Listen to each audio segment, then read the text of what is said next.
Hey, welcome everyone to episode 10 of UKVersus. We made double figures and we still haven't given up yet, so all going well. So yeah, as always, I am the other guy, Richard, and we've got Mr. Dabby guy, Brett Red Dragon. Yep. And yeah, today we're going to just sort of go over our weekends and obviously mainly discuss the RLE and the results that came out of that online one and how that affected the draft. Yes, the draft being the big thing.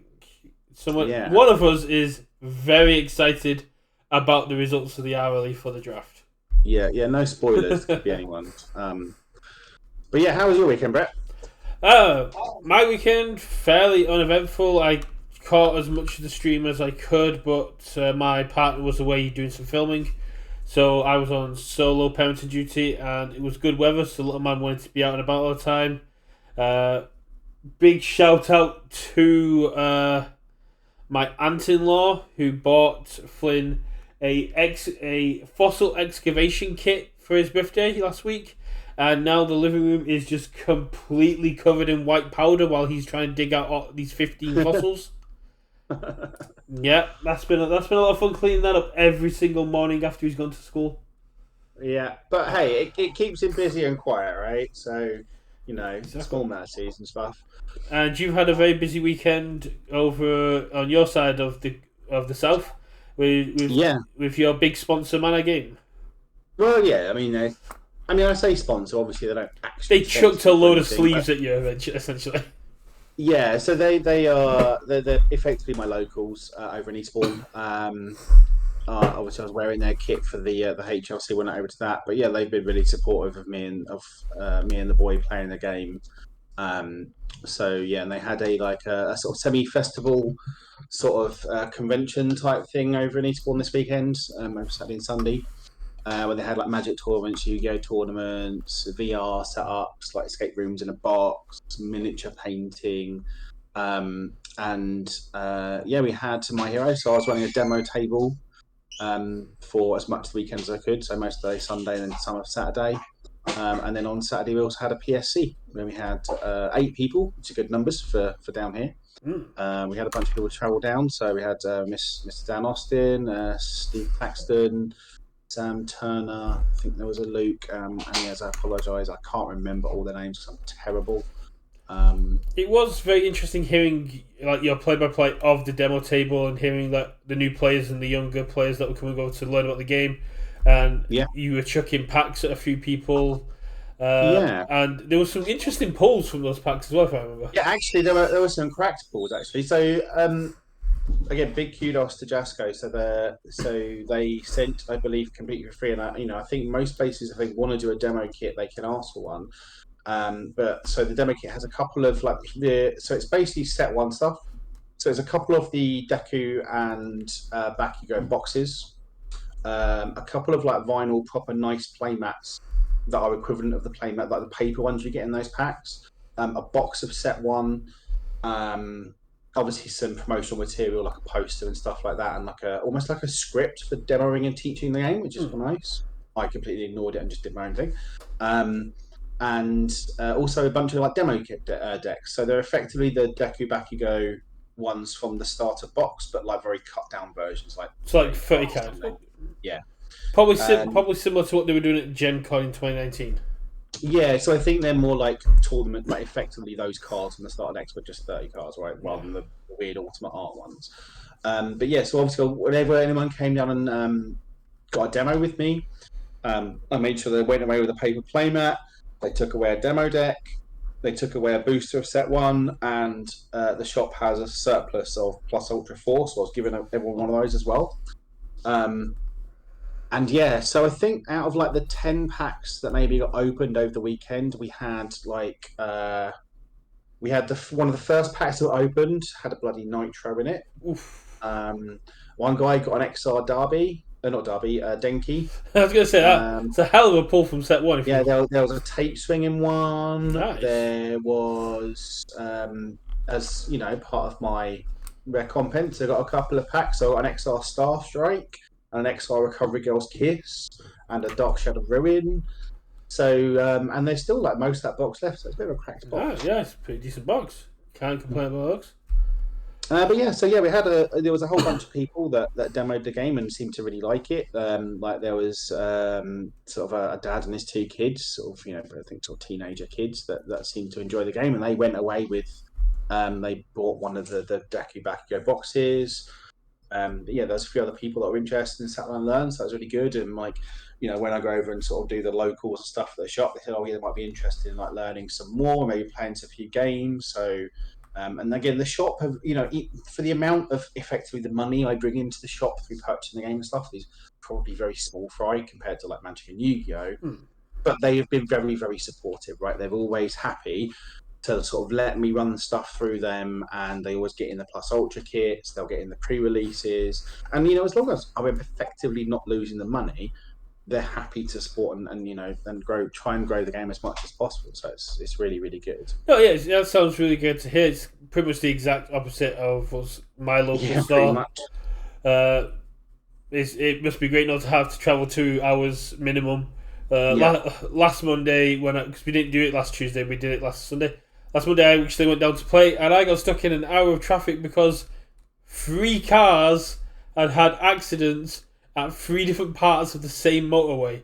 So you got past one traffic jam and went straight into the next. It was mental. But But yeah, so yeah, on the Saturday we had a PSC. So yeah, we had 8 people for that. Like I said, it was a good turnout. I went with Deku 2 on good. Um, the boy turned up with Chaos Hamajiki. We had a rapper on fire, I think. We had fourth kind of order. We had my friend, a local friend, who sort of just got into the game. I off and doesn't really own much product apart from basically a bunch of commons, uncommons like bulk. I just sort of give in to him for free, just sort of like here's some stuff. Um, and I said, "Oh, do you want me to build you a deck to play on the day?" Because he doesn't really own anything. And he's like, "No, I've got all these commons, uncommons. I'll fling something together," and he doesn't really care. And I think he was playing like Shoto 2 with like just a random hodgepodge of commons, uncommons. And I think he went like a loss and 2 draws.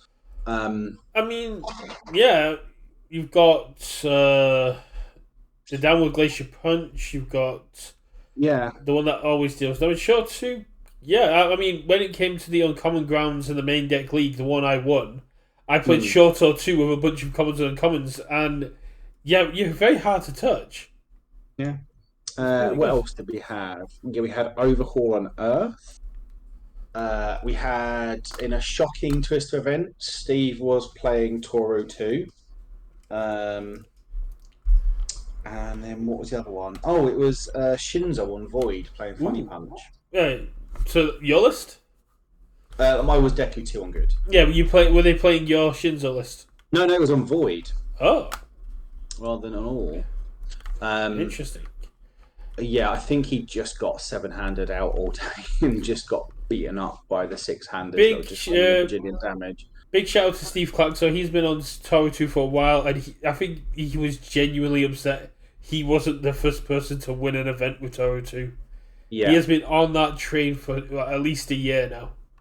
Mm-hmm. So yeah, fourth coin one was just like a really good fourth coin list. Played really well. I played in the second round and lost 2-1. It felt quite an even matchup.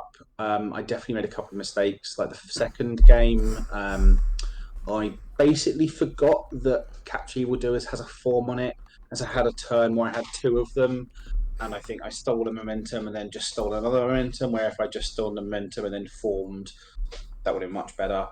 Yeah. Then game three, I just had a horrible, horrible opening hand. I think I had a build 3 and I just checked really poorly. Second turn, I checked really poorly and was like, yeah, I built a couple, so up to 5. Then he went to turn 3 again, like I check a 3 on my first attack, check a 3 on my second attack, and I'm like, okay, do I go to 6 and possibly go to 6-7? Maybe have a couple of foundations. I have a cheerleader and a momentum. Maybe I can get through that once per turn. Hope he 5-handers out and have enough to swing back the following turn, or do I not build? And maybe he doesn't once per game me. Maybe I can survive, but it's not setting myself up to win. Um, and so I built over the 6. He once per games me and then kills me. Yeah. So like it's probably the wrong decision to go to 6, but also like You can't stay at 5 in, forever. in my head it was I need to try and take the line that wins me the game rather than doesn't lose me the game. But Yeah. that might be a mistake. But yeah, so I think because obviously there was 8 of us, there was just the 3 rounds of Swiss. I think tiebreaker said I ended up coming second. It's a rough Four match. Kind already had their invite. I had my invite, so the invite passed down to third place, which I do not remember the chap's name. He was the guy playing Rapper. Apologies to you. Yeah, did some really cool. Did a bunch of trading, which is amazing. Got my last 3 Stormer Blades, so that will be coming to a webcam locals near you soon. You just need to get them in XR now. No, no, I'm not an Yeah. XR. No, if you're gonna be moving on to the next bit, which is before we go into RLE and we'll go to point. If you're going to play Stormblade at Nationals, they should at least be XR because we've had Nationals announced. Yeah, we did. Yeah, I'm never playing Storm Blazer. America got a huge win with the Star City Games Con Nationals. Yeah, which is absolutely amazing. It's going to do wonders for the game, exposing that those kind of players to the game. Oceanic, not too happy about having the New Zealand host, but there's not much they can really do when it comes down to TOs.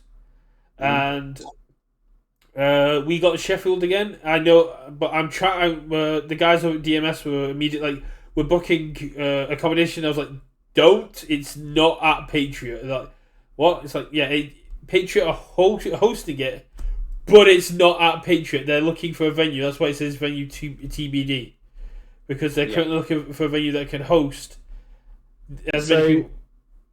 Yeah, I was going to say that the scuttlebutt on the grapevine says that actually, I think obviously there's been a lot of whining on the Discord in a shocking twist of events about wanting the national states, right? And I think there's been a few things out of Jasco's control. So, for example, let's look at the Oceania one.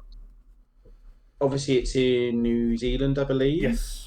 Which obviously a lot of the Oceania community, i.e. the Australian guys, are not necessarily happy about. I believe they said that the average cost was going to be $400 to fly out to take part in nationals for the 90% of the play base. Yes, but again, I think part of that is fine because Jasco can't necessarily run these events themselves. They need to have a TO on the boots on the ground that they then support to run them, right? And I think the only one they could find was in New Zealand. Likewise, in Europe, I think there was, like I said, the scuttlebutt says that the intention was that nationals for Europe would be on mainland Europe, but they couldn't find any TOs to support.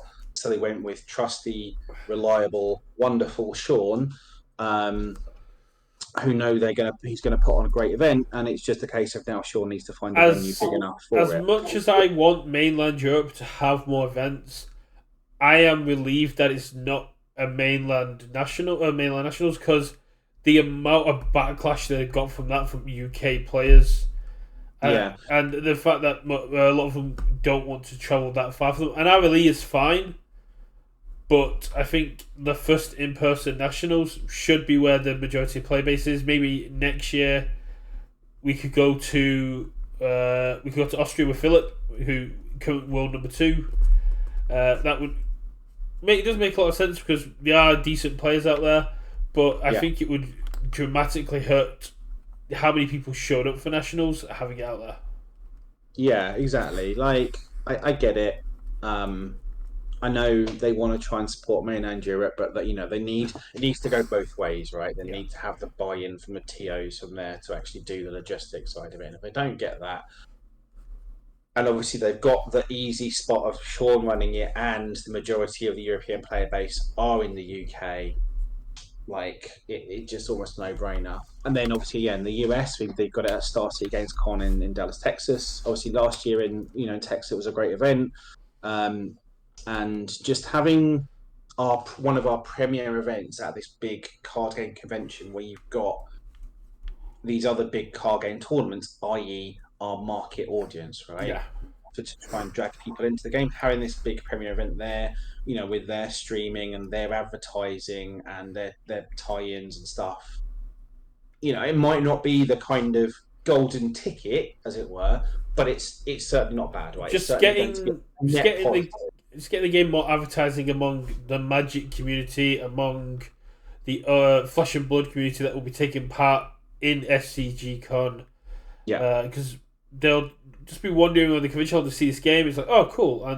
And yeah, I think again a lot of the delays to the sort of announcement might have been like contract negotiations with them. Like the high ups of Jasco are going to look at this and see it as a big opportunity to grow their game, and maybe there's been a long contract negotiation there, and they can't really announce something.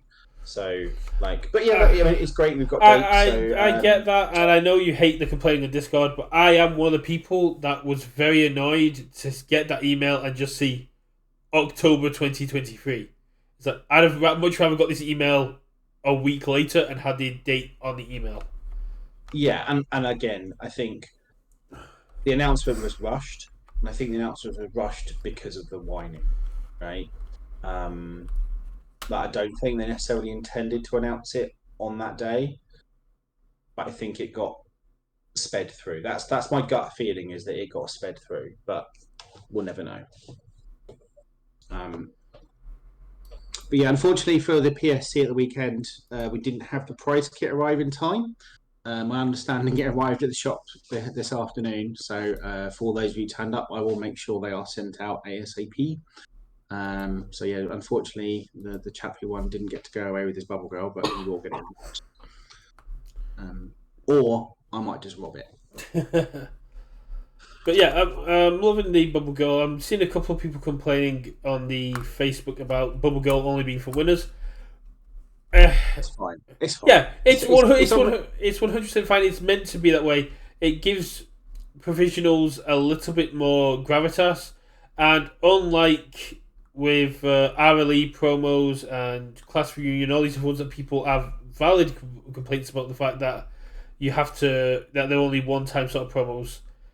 You can redeem Bubble Girl. It's not going to be foil, exactly. but you can. And yeah, like you might get there might be a bit of you redeem it and it doesn't arrive until like 2 or 3 weeks after its legality date. Like, sure, honestly, it's small fry. If you really want one, win a PSC. Well, turn up, go support all these LGSs.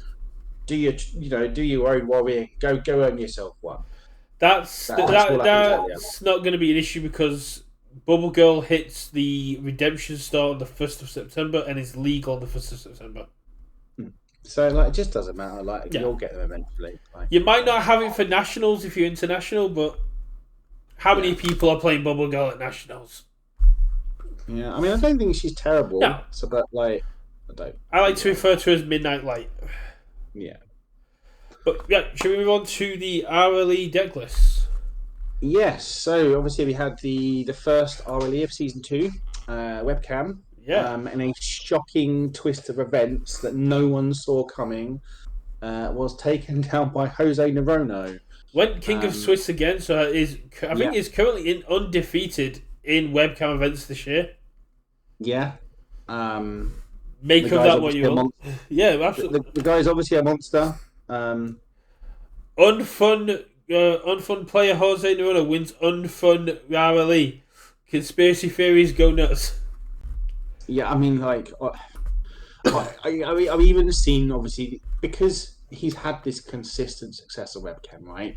I've obviously seen the kind of semi-snide remarks and rumblings of maybe not why can't he do so good in paper and stuff. But it's like, look, if there was even the remotest thing that looked dodgy about his play, if he was shuffling a bit weird, or his sleeves look a bit weird, or his play patterns were weird or whatever, there is so many people watching that would love to catch a cheater, right? Yeah.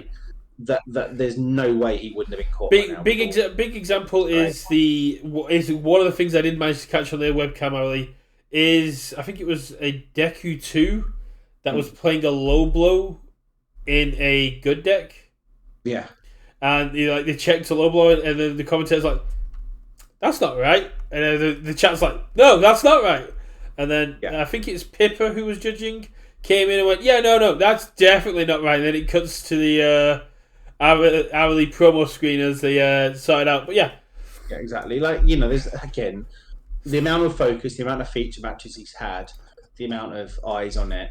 And like, this isn't to say that I suspect he's cheating, no. right? It's just like I'm saying, if he was, there's no way he would have got away with Legal it. disclaimer: And UKVersus does not think Jose Narono cheats. no. I'm just like, and obviously there have been those sort of rumblings, right? And it's like, no, I think the guy's just really good at the game, No, yeah. and I think sort of Andrew and Tam, like his friends, part of the stuff team, probably are absolutely spot on with their analysis of he just really loves playing in comfort, right? He's a man of habit and loves playing in the comfort of his own home, like in his pajamas, be able to go get a coffee whenever he wants, whatever. Like, and that totally makes sense, right? Part of a lot of these sort of car games is mental, and if you can take away the stress of being in like this big environment, if you can just play in your pants or whatever, however comfy you want to be, it makes a lot of sense that you're going to be a lot better and perform better. There are people who thrive under pressure, and there are Yeah. people who thrive under comfort. And we've seen Jose at HLC, we've seen Jose in Nationals, we've seen that he can perform outside of webcam as well. He has taken down many events and got into top cuts. So he's an absolutely star player. Yeah, But and like yes, he does have some advantages. He's got the unfun team, right? Which and is Tuesday that's just testing part of. pool. He's got a friends group. Like he's got a Yeah. friends group that he can test. He's got some of the best players to test with, the best players to like deck build with, and he's just really good at the game and has played it for many years. Like he's an old brain, right? As in he used to play the old before MHA, right? As far as I'm aware. So I think anyone that is suggesting he's cheating is just basically being salty. Yeah, no. Although, honestly, if it came out ever that he was cheating, that's the end of webcam events. But yeah, shall we move on? I've worked very hard on the last. I've worked very hard the last 2 days to clear all the background stuff from the UVS deck lists and put some visuals in. Cool. So we'll start off with number 16, which is David Toombs on Mirio Good. Yeah. So I mean, that's another one of the big stories of the weekend, right? Is the rise of Set 5 and Mirio. Yes. I think when we went through our draft, we expected Set 5 to be popular. But I think it probably even Mirio probably outperformed more than I was expecting. I was completely shocked by the amount of Mirios. I've played against Mirio. I have played Mirio, and I am sufficiently underwhelmed. But I can't argue with these stats. But just going into I've not really looked at the deck list, even though I've done the visuals. I don't know how much which is this is going to be our initial reactions to the deck. So I mean, there's nothing necessarily that stands out hugely to me here. The one to the rescue seems strange. A 4 capture, I think a lot of people are playing that. It's the sideboard for me. He's got various characters to go into. Tower 2, All Might 3 seem really strong to change into. Evading Copy seems great for dealing with one punch. Tori's probably for fourth kind, right? Fourth kind and one punch. Yeah. So again, it seems like he's got some evading copies to the mirror and for those one punch decks. But no, this just reads as the attack lineup reads as standard punches with the addition of Phantom Threat and Rejuvenating Smash. But I think Mirio was the most played deck by far, right? 29 and 5 top cuts, so it was like a 1/6 carryover, which isn't Kirishima numbers, but isn't unnoticeable. So I think one of the main differences we might see between these lists is the choice between the raiding the villain hideout and porno punches as your 3, right? So the raiding is this is Chiefs, isn't it? This is Chiefs in chat. We're talking about your deck list. So Tower was the fourth kind, Overhaul, and Overhaul's probably a good shot as well.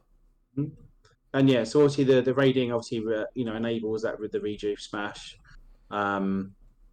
But there isn't necessarily anything that stands out. Right, this is what if you were just kind of to guess a Mirio good list, certainly from the main board, you would probably pick 90% of these cards, and I Yeah, think you'd see that with most of these Mirio lists. I think the two, the mini, and the big threes. I think, is a fair shout. There's a lot of flip and I, there's a lot of destruction. yeah. Well, I mean, when we look and sort of spoilers later on, but I think that deck almost wants to play four of those because certainly when I played Luke the other day on Webcam, who obviously performed really well this event. Um, that card just seems so very good in the matchup and just is Yeah, so much free stats. it's an absolute beast of a card. The one thing I'm surprised not to see here is Unrivaled Combatant. Unrivaled Combatant is a is a one cost 5 check free high block that just has flip. Gives its attack +1 speed, change its zone. For me, that's Mm-hmm. it. Seems like a really good one, and if you've got the I million just don't know down, if you need it. If you're just setting it to low anyway, like it's sort of a bit overkill and you're sort of hard on space. I suppose the only thing I'm thinking is where's the deadlock threat here? The raiding's I got think a the deadlock, main right? thing is to kill them before deadlock's even an issue. Yeah. But yeah, no, Um, I'm liking the rival combatant. I like to see what Chiefs, if Chief even consider it. But it's one of those things that if you've got Lemillion Big Three down, you can go Texas Smash, go bit of damage with Lemillion Big Three, move it to mid, get the +2 yeah. damage, get one speed off Lemillion, flip on rival combatant, get another speed, make it low, get another damage off Lemillion, and then you're sending what would essentially be a 6 low for 12. And yeah, sort of. So this is 11. Chiefs in Yeah. chat, David Teams. So he's got a really good video and talks about everything. And I think I agree with stuff he said. So if you should go watch his video on YouTube. Yeah. In that, when you look at these Mirio lists, they're all going to be very slightly different, and there's some that are quite big different. They make different choices. So I don't think we're anywhere close to solving this deck, right? No. And knowing what that right list up, like how many phantom threats. So obviously he's gone for two, and then I think we'll see decks with four. And it's like, is two the right number? Is four? Is it three? Like, and he's trying to find. There's not. It's not been out that long. We're nowhere near a refined list for this deck. No. I'm liking But the one of. there's obviously the power there based on how it's performed this I'm week. liking the one of Evil versus Good. It's great for the shield card that gives Breaker 2.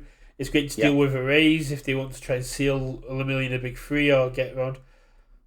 That's an enhanced, yeah. But it's great for the response on. I mean, it's cancel an action, right? It's cancel a response on an action.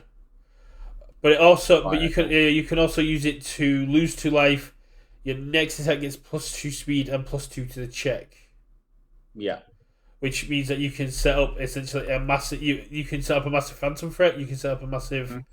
Yeah, it really isn't. I think we're going to see Evil versus Good a lot more because there's a lot more actions coming on there. But no, there's not much we can really go into because you look at this and it. Unless you're a newer player going into it, I'd say go look at Chiefs videos themselves. Mm-hmm. But it's just a good punches kind of kill your deck. Yeah. Evil versus Good can cancel a raise too. Yeah, there we go. Yeah. But thanks to Chief, we really should have had Chief come in and join us for this. We'll move over to Gabe Kelly, Mirio Good again. Yeah.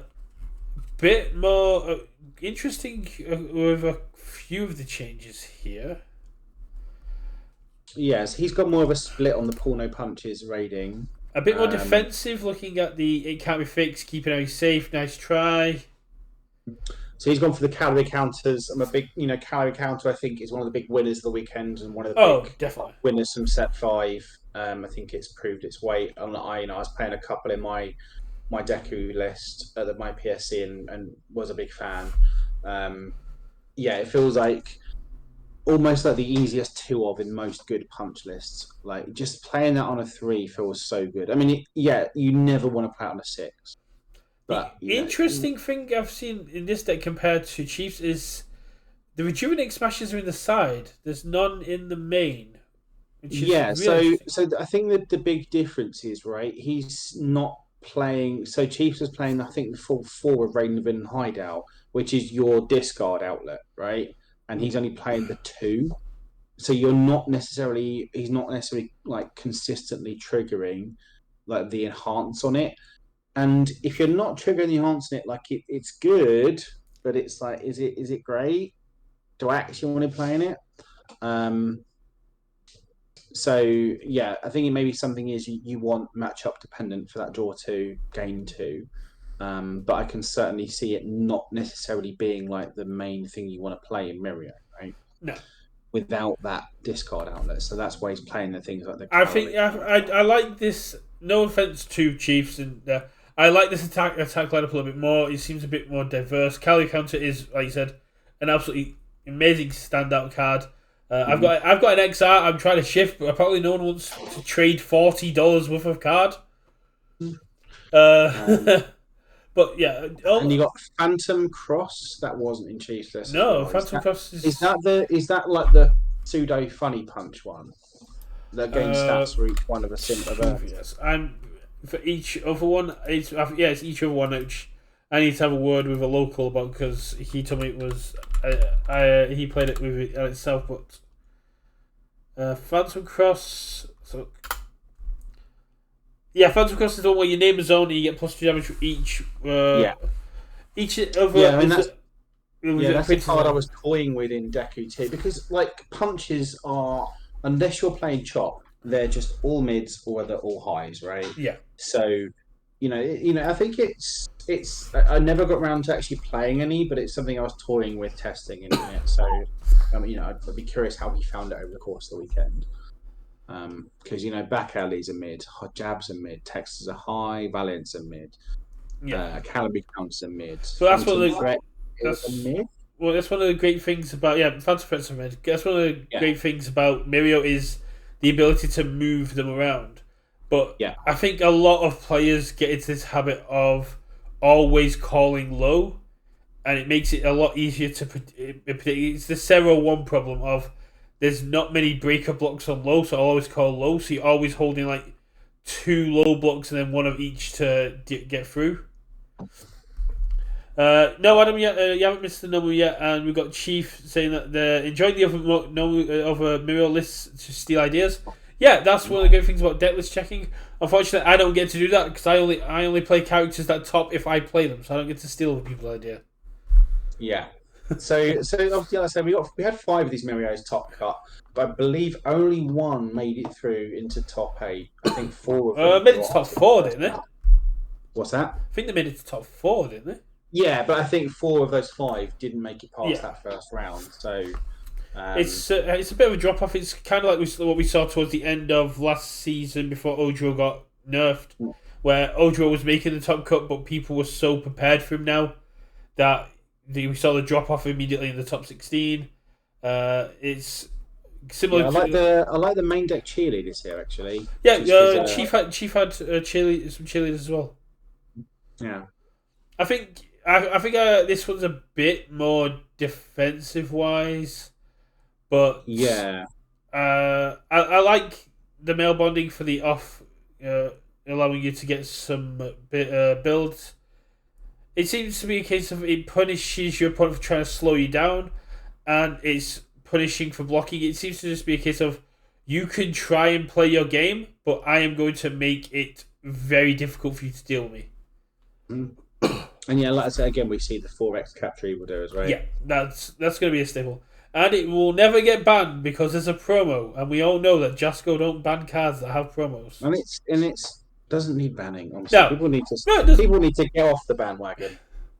I would say the format looks totally fine at the moment. I will go back to my answers that I gave for a lot of the Hiroshima 2 and the Ojo 2s towards the end, which Ojo 2 is a bit of an issue, but when it came to Jiro, when people say Jiro needs to get banned, it's because Jasco has given us the tools. We have the cards to deal with Jiro, to deal with a lot of the threats that are out there. It's just a case of some players don't want to build defensively. They don't want to build a deck that goes, okay, I need to watch out for these weaknesses in my deck. They just want to build a deck and go, I'm just going to keep hitting out and I'm just going to kill you and not have a plan for when they come across a deck that's hitting them harder. Yeah. You need, And like, yeah, I think, obviously this was first event of the season, right? yeah, And we've got lots of new toys. A lot of people are playing the new toys. And Mirio is the obviously simple, powerful, does a good thing, and a fan favorite character. Like, of course, that's why we saw 30 people register him, right? exactly, Tom Berry. Can't always be gas. You need to have a strategy. You need to I build don't know what you mean, better. Tom Bree. I don't understand. You need to build better. Although I can't really argue because if people watch my HLC run with Dabby, I pulled some BS gas plays. But Yes, you did. Shut up. let's move over to oh yeah, I forgot I played against you in this day one. Uh-huh. Let's move over to 14th place, which I believe is still Mirio. Yes, it is. Luke Quincy, who I believe you've played against, we're playing on Mirio. This seems like a tight 50 card. Close to 50 cards. Did he? I thought Luke was the Mirio that made it through. Am I making that up? Oh yeah, I think he was. Have I messed Like up? we. No, it was. I think it was it Caleb. No, Okay, maybe I'm making. Caleb Larson made it through. Luke Quincy's Okay, 14th. yeah, Yeah, Okay, I'm making it up. Ignore me. I've got the brackets here. Yeah, So yeah, I think again, as on David's video, this is a very these are the cards I want to play, and I'm maxing copies of them, right? And I'd be yeah. surprised if this is much different to the list I played against him last Tuesday. The rewind throttle is very interesting. Yeah, Rewind Throttle is interesting because he's not playing any other. I mean, he's got the discard outlet on itself, right? Yeah, So it's like a targeted stun, which can be nice against. Like I certainly found it myself when I was playing against Overhaul. Just be like, no, no, no, get rid of that. Learning the standards, or whatever you need to do. Just the targeted point and click, I suspect was quite good. And the issue with Rewind Throttle is it's 3 damage, right? But Mirio gets to put damage on it. So oh yeah. just After playing Low Clog for 2 weeks, targeted stun is amazing. yeah. So yeah, just being able to cycle a card, target stun something, and it being a 5/5 for 4. It's a good when you don't have the Haymaker as an opener. Just being able to go Rewind Throttle, tap down your learning the standards. Now I can get in with my rejuve smash because you can't stop me. You can't unless you're going to break a block me or whatever. But stopping that learning the standards sort of thing is I found very valuable. It didn't always come up, but when it does, it's very good. Not playing obviously BMI Buster, but he's just playing 4 Texas, 4 Back Alley, 4 Valiant Threat, like Phantom Threat. Like he has his plan, right? That's what he wants to do. This is a 22 attack list. Yeah, what's the total count? Like 22 in 55-ish, I guess, around those lines. 2, 35, 39 to 22. Yeah, so that's sort of like Tokoyami numbers, right? Yeah. 39 to 22. So 60 odd. So I mean, you've got draw from Back Alley, you've got draw from Valiant so Assault, actually, if he's playing 39 to 22, it's kind of low. No, nice. Yeah, sort of. Well, it's 35 foundations and then 4 actions. Yeah. Okay. Yeah. So he's still playing over the odds attacks, right? So he should be seeing as gas. But yeah, he's not playing tech pieces. He's just playing. He's just plan A.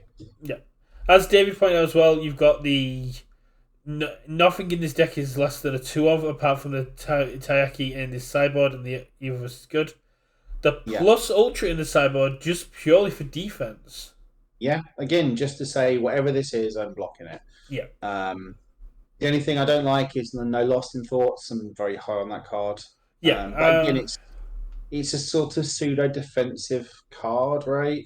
And obviously values everything else. As the commentators went over during the Webcam RLE, Lost in Thought is brilliant in Mirio because you can then go, you pick up this high block, and then I'm just going to throw loads at you, knowing that you've either built that high block back down, or knowing you've got a high block in your hand that you can no longer use.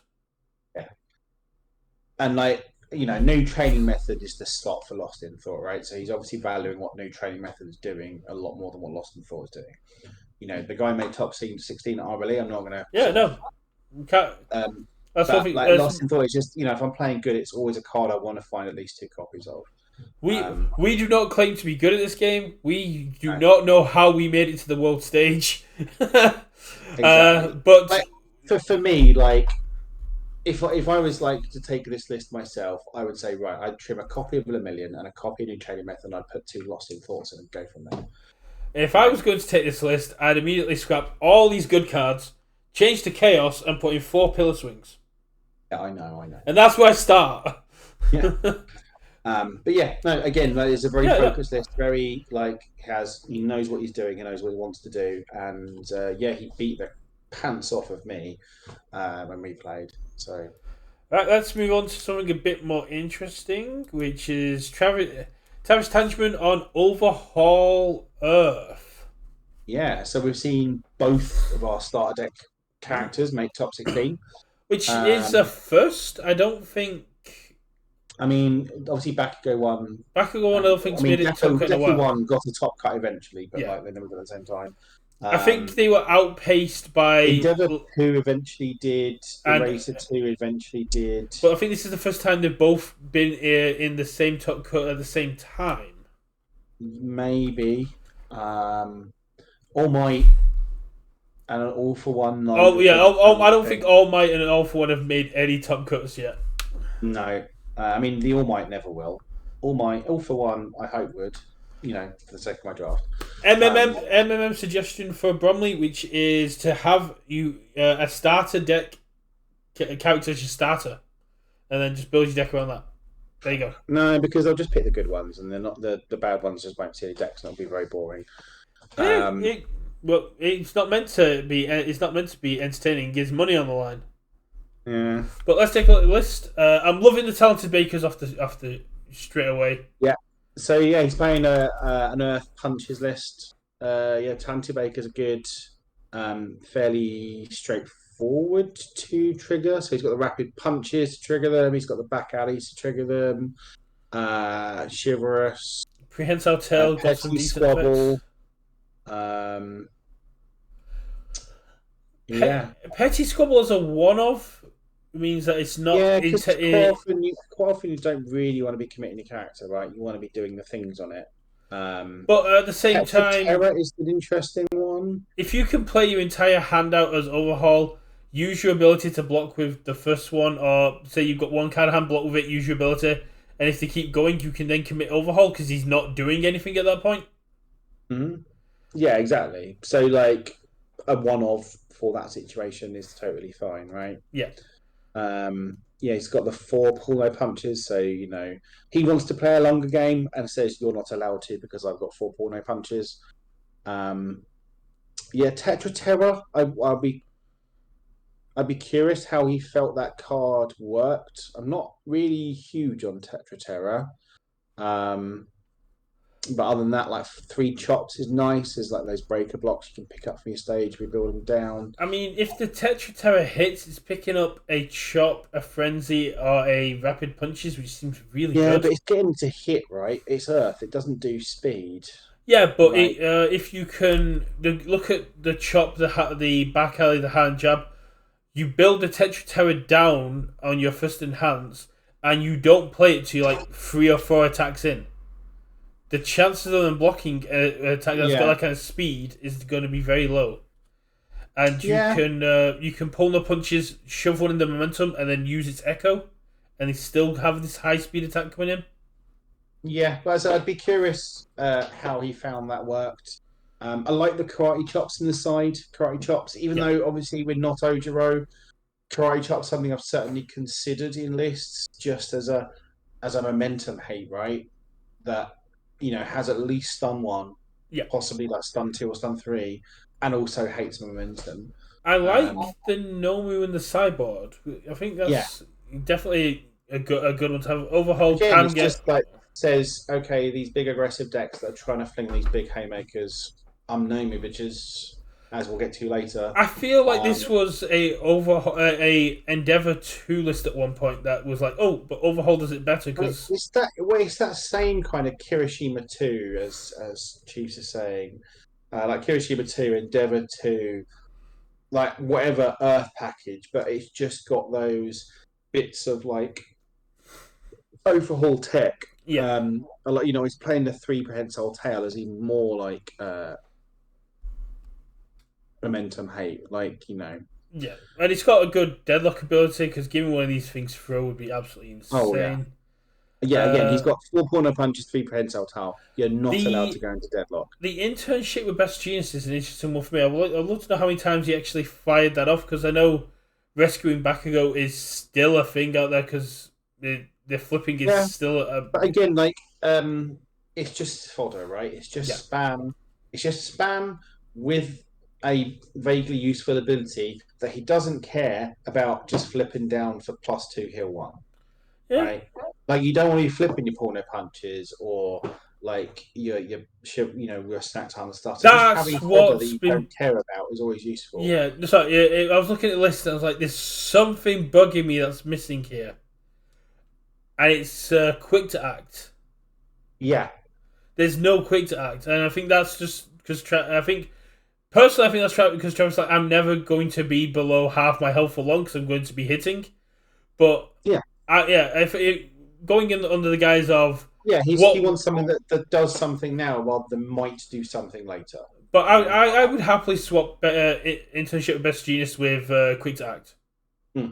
I think quick if you do get down that low, it's a lot better. It But might yeah, be it might be a block zone thing, right? Quick Quickstat's got a low. I don't think Internus does. I can't remember. I think plus Internus free has mid, a mid. plus free Yeah, mid. Yeah. it might be a block zone thing. Who Yeah, knows? no. I'd love to hear. I'd love to get Travis's take back on that and why they didn't go with the quick to act. But I think it might just be a simple case of overhaul can overheal, and you're just not gonna stay low for that long. Hmm. But yeah, no, it's decent. Listen, great to see overhaul in there. I Yeah. had a lot of fun getting this image for overhaul. Hmm. But I think we're back on the Mirio train now. Yes, we are with James Hicks. Mirio good. Yeah. I would have loved to see some Air or Chaos Mirios, and I'd love to get the just information of how many Air and Chaos Mirios were played. But Yeah.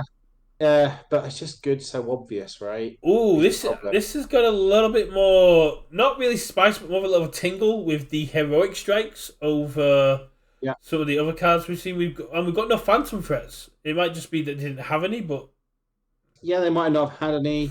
it is an SR. They're not abundant. No, and obviously they're not cheap either. Oh. Um, But yeah, so he's just gone for the more of a stun you down. So with the three heroic strike, heroic strike's always good, right? There's nothing wrong with a heroic strike. Only two capture, and this looks. I haven't run the numbers, but this looks like a slimmer list than the other ones. I'd be more surprised if this was a closer to a 50. This is an 18 with only two capture loaders. Damn. Yeah, 1, 4, 7, 8, 12, 15, 17, 19, 22, 25, 28, 32. Yeah, 32, 34. This is a 32, 2, and 18. This is a 52 card deck. yeah. As I say, it looks a lot slimmer. So only one Lemillion. I'd like to see a couple more. I think that's just very good. He's playing like a spicy celebrity status, just to as a way of putting something on top, drawing with It's your interesting, yeah, Valiant. with Mirio wanting to use their momentum Main celebrity deck, status. main deck. You're so obvious. Yeah. I mean, Uh, no that new probably training works. methods. That might be why they're a bit higher up than the others because Yosa obvious is great at resetting 1.3, no moves, Jiros. Yeah. Obviously, got more capture orders inside. Bright Yeah. Future is an odd one. No, Breath Future's a great one because it's guaranteed momentum Mm-hmm. and yeah, sets you online. I think that's really good. Surprise Yeah, it's got one. interception that's a great sideboard tech. Mm-hmm.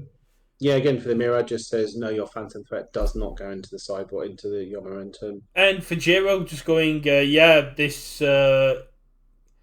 instant explosive leaf doesn't go. Your jolt doesn't go. Yeah.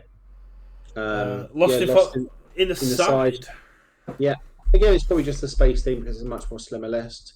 He's playing like 4 destined main. He's playing 3 passing main. Like he wants to be drawing cards, hitting his attacks, smashing Yeah, everything. I'm just seeing in this case of the majority of this deck is there's not a lot of high blocks. You got it can't be fixed. That's because they're all in the attacks, right? Heroic Striker is I think might be a high block. Jabs are high. Dab is a Heroic strikes are high. high. Texas is a mid. Valiant's a high. Back alley's a high, right? Yeah, so unless you're keeping hold of your attacks, highs are a big issue for this deck. But lows are getting blocked for days. I like this. Yeah. I like the respect to the lows. But yeah, it's just good punches. They have a lot of high Yeah. blocks in the attacks. So No offense to you, James. This deck looks really cool, and I love the surprise interception calls in the sideboard. But we've seen 3 of these decks already, and there's not that much difference. Again, it's like we're seeing the differences in that. Like, do you want to play Heroic Strike? Do you want to play BMI Buster? Do you want to play like Chop? Like, there's so many good punches you can be playing. So it's Speaking of good punches, we'll move over to Josh Barker on Midoriya 2 good. Go. Yeah, for Hero Midoriya 2. Obviously this is what I played the weekend. Just looking at how it compares to my list. Very similar. So I wasn't playing New Train Method. Really? I was playing Lost in Thought. Again, it was just one of those. It's a space thing, right? I was playing like 2 porno punches. Practical Studies. I wasn't playing. What about how do you feel about any means necessary? I was playing 4 off. Yeah, I think you have to. It's just so much gas. 2 Aries. I was playing 1. Actually, I'd probably cut it. I don't know. It never really came up. I was only playing 2 captures main. He's playing Jab and Texas a lot more than I was. I was playing no jabs and 1 Texas. What about calorie counter? 2 calorie counters. Yeah. He's playing the wind up punch. I wasn't playing wind up punch. It's mad he's not playing 4 rewind all that card's bonkers. It's like a 6 high 6 that cycles a card, and you can point and click if you want to. Like for 4, what more do you want out of life? I'm liking the wind up punches. It's one that's been missing from quite a few other ones. It does respect if we go long. So the reason I cut it is because you look at his list again. Obviously, he top cut. So I'm obviously being critical of someone who did very well. But you've got calorie counter is dependent on something else. Like Texas is dependent on something else. Wind up punch dependent on something else. Valiant assault dependent on something else. Rejuve smash dependent on something else. Right. That's very true. Adam pointed out that Eri just loses to Toga 1. So they've all. I tried to make my list with a lot less like situational attack stuff that you're dependent on something else. So he's not playing Heroic Strike. I 4x Heroic Strike, and Heroic Strike was solid. It's one of those ones I could consider cutting down a copy or 2. But that's why he's playing like Wind Up Punch, which gets you that low block on the attack. So it's again, it's just those good punches list. You've got so many good options. Yeah, and that's just it. When it comes to good now, you've got so many obviously, options. I'm a big fan of Josh Barker, of getting me those draft points with Midoriya 2. Spoilers to come later. Yeah. I'm almost surprised we didn't see more, because I think Midoriya 2 is very good. As I've said, I think possibly a lot of people that might have played Midoriya 2 would just play Mirror instead. And I guess that we can sort of interject here with the one list that was completely missing from our top 16, right? No Deku 4. And I'll be honest, I'm not that surprised. I'm not convinced Deku 4 is great. I think Deku 4 is good, but I don't think we're going to see Deku 4 until a bit later on down the lines, because I think it's just a very different deck. I don't think you can do what I think a lot of people want to do with him and just put this shell, put it onto Deku 4, go.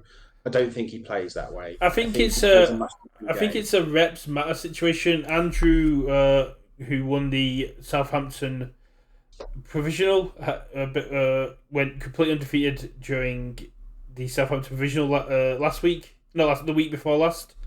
Then went 2-1 at the locals I went to, because it's a very hard deck to deal with, and getting the reps in matter because Andrew played it very, very well. And I think it's going to be one of those situations where somebody is going to get in 200, 300 games with Midoriya 4. They're going to know their matchups perfectly, and they're going to go into an event and they're going to top cut, and they're Yeah. going to become the Midoriya 4 guy. Yeah, like for me, like I'd probably start a Midoriya 4 with like 4 back alley, 4 jab, 4 chop, as just sort of I want to value out my stage and overbuild you and then overwhelm you. And I'm Yeah. not trying to kill you on 2, but I'm gonna kill you on like 4 because I've got a stage of 10. I've got loads of ways of drawing cards. I've built up my stage. I'm gonna stun you down and then And kill you. Whereas like another in big Midoriya one, 2 is like quite happy, just go right no on 2, you're dead. Because I'm thinking like 9 damage, 9 damage, 9 damage, oh you're dead. as we swap over to 10th place, another big one that was missing was Rapper. After how much Rapper got hyped up. But we're Mm-hmm. going to move to Ben Hines, and another one I believe that got you a couple of points is Kirishima 3 on Death. Yeah, love it. Thank you, Ben Hines. Amazing. Obviously, I was expecting Jose to be this. So like, I still feel like I won on that draft pick because not only did Kirishima 3 actually top cut, but I did call, like possibly everyone else in the entire bloody world, that Jose was going to win the webcam event. Yeah, you Um, just didn't pick the right character. But yeah. But yeah, this is just trying to blow everything out. Right? It's just 4 full yeah, cowlings, 3 red right unbreakable, 3 merciless rush, 3 evil gaze. the full cowling impact is a very nice addition. I do like that Yeah, because it's he's just just trying to say, I'm going to blow up your stuff and I'm going to keep hitting you, and you're either going to die or your stuff's going to blow up, in which case you can't kill me. the learning to Highlands are absolutely great. You get to draw additional cards in the 7-hander. Yeah, Showdown, a very underutilized card, which we're going to probably see coming up a bit more. I'm loving the sideboard, and I really love to know how many times he went into Tabe or I think in the top cut they went, when they were playing against the Nomu, they went into Shigaraki and they won. yeah. Shigaraki, I think traditionally has had a very good matchup against Nomu because it's like, sure, make it 6, I'll burn you for 5. Yeah, 6 Nice one, though. 6-11. Next to let's move Yeah, pass, and we're gonna go through it again. yeah. But the Tabe one seems really interesting because this deck doesn't seem set up for Tabe. No, like But I kind of just want like his attack if I'm playing Tabe, right? yeah, you want appetite. Again, I'm assuming he had a plan, and Yeah, I'm guessing it's for a specific matchup. Like maybe it's for Eraser to eat his erasers. Maybe it's for like a Momo or those capture net sort of Star Strike decks. could Where have it's been like, for. Oh no, there's no appetite. If it had insatiable appetite, it might have been for the Jiro matchup, get rid of that momentum. But yeah, no, for like those just I'm gonna ping stuff out of your card pool type things. He's got the food. Yeah, so like again, it might have been for those. I want to block everything, or I'm going to put stuff in your card. but yeah, Again, I don't know what the thought process there, but there obviously is a thought process. looking at the foundation list, we got Let's Fight Bad Guys for additional speed. Mhm. Unbreakable is pretty much the final nail in the foundation destruction coffin. Mhm. As long as you got momentum, your board isn't getting touched. I'm loving the Nothing to See Here. I'm a big fan. I was running Nothing to See Here at the HLC, mainly for the speed reduction ability, but I imagine Ben used it quite a lot for the foundation destruction ability as well, because you just go cool. I'll get it if my Fury attack's blocked. You'll blow up a foundation. If it's completely blocked, you'll blow up another foundation. Let's go. Yeah, and You, just saying this this cyclone, right? Either you can take a bunch of damage, or you're blowing stuff up like yeah. every single time. And again, it's just putting that constant pressure, both sides, right? You're just saying, damned if you do, damned if you don't. And that's what this deck is trying to do. It's trying to see Through either I'm going to kill you or you're going to have no stage, and then I'm going to kill you. Food is a very interesting card, and the Night Watch being one of as well. I think the sideboard is very interesting. I think this is a really cool deck, and I'd love to get Kai's opinion, the top 16 of the UKRLE, who's I've not seen in a while, but is big Kirishima fan. I mean, like, sorry, go on. No, I really like this list. I think there's only one other thing I'd run differently in the attack lineup than they're running, and I'd probably personally try and make space for some gigantic explosions. I knew you were going to say that. I think partly because he doesn't want to blow up his, right? He just wants to outbuild the opponent. Yeah, but they're never going to. Because you're not going to blow up everything, but you can blow up enough to get ahead. And he doesn't want people to go, like, he doesn't want to set himself back. But they're never going to blow up your. They're never going to blow up your Unbreakable. They're never going to blow up your Latent Skill. They're never going to give it that much damage. They're going to blow up your Surviving the Finals, your Foresights. Yeah. They might blow up your Learning to Harden because it's a 1. It's a great way to get yourself out of being Nedelic. But no one's going to go, yeah, I'll blow up your Unbreakable, give it +2 damage if you're in a position where it's not going to get blocked.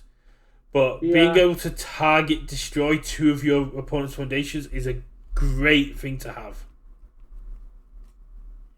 I mean, I don't know whether he's tested with it or not, but I mean, like maybe like as a one-off, just as a you never see this coming. Oh yeah,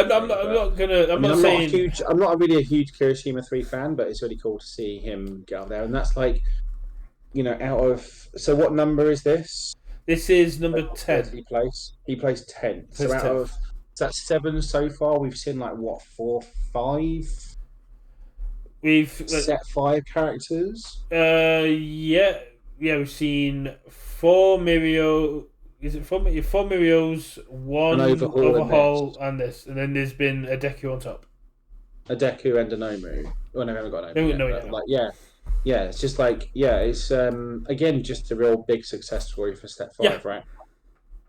I really like this. I have been playing with the Fury build up and before Set 5 came out, and I think this is a really cool list. I love to see it on there, and I think it's a really cool Fury build. I think full Calling Impact is a great choice for all these decks, and it's one I probably should be playing a little bit more of. Moving on to 9th, we've got good old Jiro back at it. Always makes it into top 4th round pick for Adam coming good, like we basically all knew it would.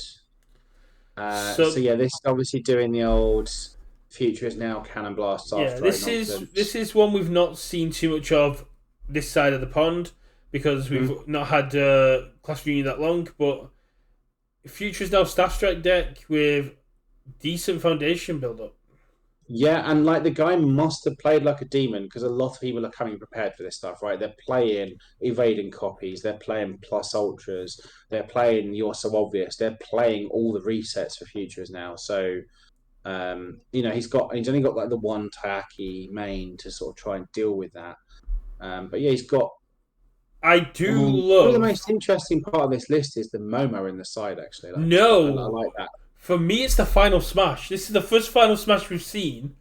And in Jiro, just being able to go, cool, Final Smash, put Futures now on top of my deck, draw it with Destined, then go Futures now, and then immediately be able to pop off again with the Staff Strike or the Cannon Blast. Yeah. And that, to me, seems really cool, because you've got a 5/6 that basically lets Jiro renew their battle plan. Yeah, but again, this is just I don't see anything crazy here, in terms of what it's doing. It's just doing its thing, right? I'm loving Futures now people out. And, I'm loving fair play for getting it. I'm loving the nice try divide. We've seen a few decks that have a nice try. We've seen a few decks that aren't. I think nice try is insane. Yeah, I go back and forth on how good I think that card is, right? Like commit for -2 speed isn't great. Yeah, it's like, not. That's not the part that's insane. No. Commit for -2 speed is essentially the same as, and I think someone put this in the Discord, the stupid zero diff Mineta Foundation, right? Is it Mm. survival in the final? So my final is -1 speed once per turn. Yes. Yes, but it doesn't commit, so it Yeah. basically is equivalent to -2 speed. It's kind of like So yeah, graceful. It's kind of like commit, an early graceful maneuvers. yeah, commit for -2 speed is the same as a non-commit for -1, right? That is effectively the same. Um, Now, obviously, the big part is you can commit this offensively happily, and Yeah. then. So I like it a lot more in decks that really want to commit their foundations for things. It's Yeah. why I was playing it in Deku too, because it's really nice to be able to say, okay, check the foundation, respond, build it in a nice tray. I'm getting this back. Yeah. Uh, I think when we get to like the midnight, it's obviously bonkers in because it's like, yeah. yeah, I'll commit this for speed of -10, and then I'm going to actually not going to commit for -2 speed. I'm going to commit it for -4 speed because you've got 4 keywords, right? I'll boost mine by 4 at the start of your turn. It readies up.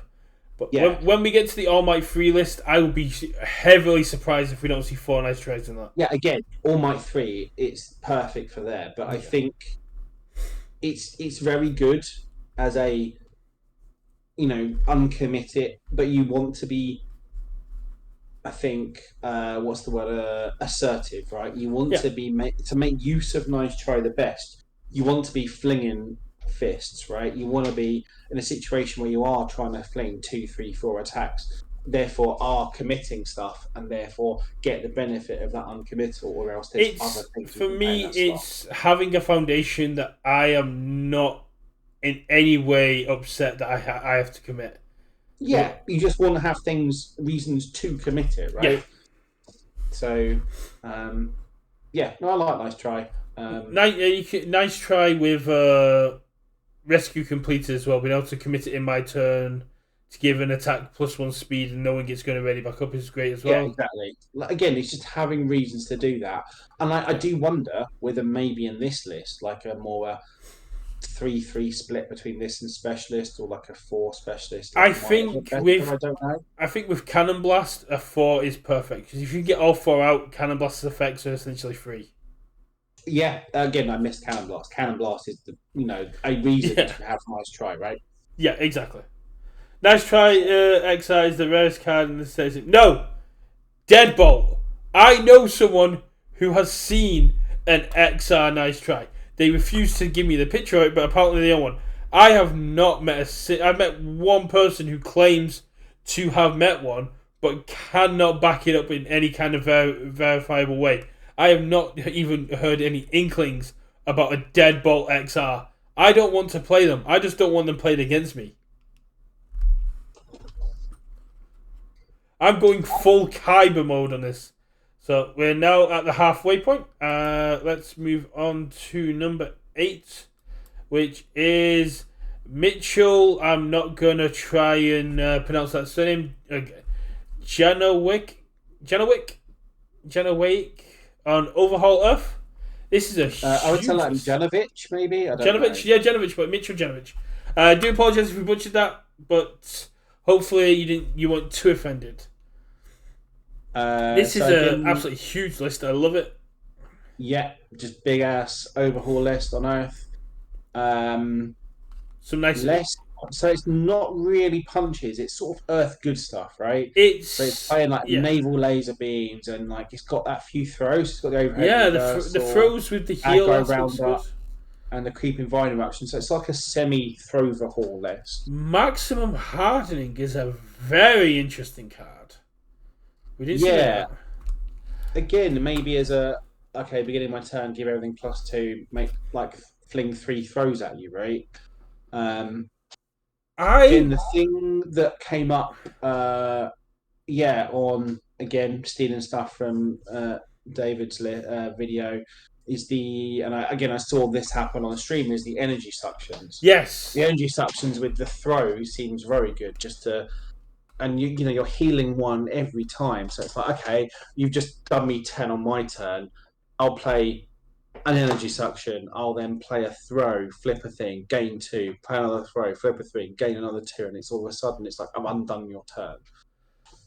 Yeah, that's. I've been playing. I played an overhaul life list with Energy Suction, and I believe yesterday I got down to. They knocked me down to 20, and by the end of my turn, I was back up to 27. Yeah, I wasn't running throws, but I was talking to Sam Tate, and Sam Tate was literally saying, if you want to go heal, you just put in throws. Overhead reversal is a throw that builds. Creeping Vine Eruption is a throw that gets you Faith Shield back, which is great for defensive. And I think the Web of Blades does show that we want to be partially blocked. We want to be hitting with this damage. Saving back a go as a one-off, I think, is absolutely perfect. But quick to act as a 2. Great to see. If we are overwhelmed, we do have a plan. Is ZTR God? Are you Mr. Janovic? Max Mahoney was if you are, I really hope I have. Yeah, I think it is. That's why I included it. Nice. Max Mahoney is the most used card on block. Yeah, because it just messes with their damage on block. I was great. I would love to see it. I think that needs to see a bit more play. I love this rather than just being Earth punches good stuff. This is just Earth good stuff, but it's got so many answers. The Fat Grapple instead of Calorie Cutters, Bad Guy Roundup is. This to me feels like a deck list which your opponents were prepared for one thing, and you came at them with an uppercut from nowhere. This looks very toolboxy, right? This is like Earth toolbox good stuff. It's like lots of 2s and 1s and 3s. It's also like, a huge being able list. to spin all those plates and find the bits I need in all those very specific matchups. Like, Surprise Inception. Sometimes they're not going to do anything. Sometimes they're great. Just play as a 2-of, and you can probably find them in Overhaul, right? ZT God, would you be able to confirm how many cards are in here? Because I'm just looking at the attacks, and that's what? 3, 6, 10, 14, 16, 18, 20, 24 attacks minimum. I know Overhaul does build, so you don't have to rely on it too much, but this feels like a chunky deck. Yeah. It's chunky, but again, you're playing that toolbox, and Overhaul wants to play a longer game, right? Yeah. But you've got the cardboard loading to boost up the throw damage. You've got the... I literally just saw it a second ago. You've got Spies Interception in main border to deal with the cardboard. Yeah, got cardboard loading. Take off the gloves. Yeah. A 77 card deck. 77. Yeah. That is beautiful. But it's great to see Apathetic back. This is the first time we've seen Apathetic. Overhaul obviously gets to loop it, right? Overhaul just gets to say, "I'll flip, do your thing," and I can always then build it again. Yeah, like the energy suction tech with all the throws, and you're not going totally throw heavy, but just having enough that you're just constantly chipping that damage, chipping your life back up, and just saying, "I've got all the tools to do whatever it is you're doing, and you're going to die eventually." I'm not trying to play this quick game. Main thing for this tournament was to test out a lot of the cards. It's got that's why it got a bit bigger, but slimming it down now after the event, it's on 78. Damn. But this to me it feels like a deck where you're going. If you can't kill me, you're going to have to still deal a lot of damage next turn. Your momentum isn't safe. My build is going to keep getting back up, and I'm just going to be very hard to deal with. It's not. Yeah, I'm gonna keep fucking with your stage. I'm gonna keep flipping your stuff. I think if not again, we're not going this, but if Mitchell wanted to go on the full life sort of heal stick, then I think life is a better symbol to go under because you still get to keep the overhead reversal, you still get to keep the creeping vine eruptions, but you get rejuvenating smash, which is always 2 health. You get a lot of ways to keep bumping up your life total.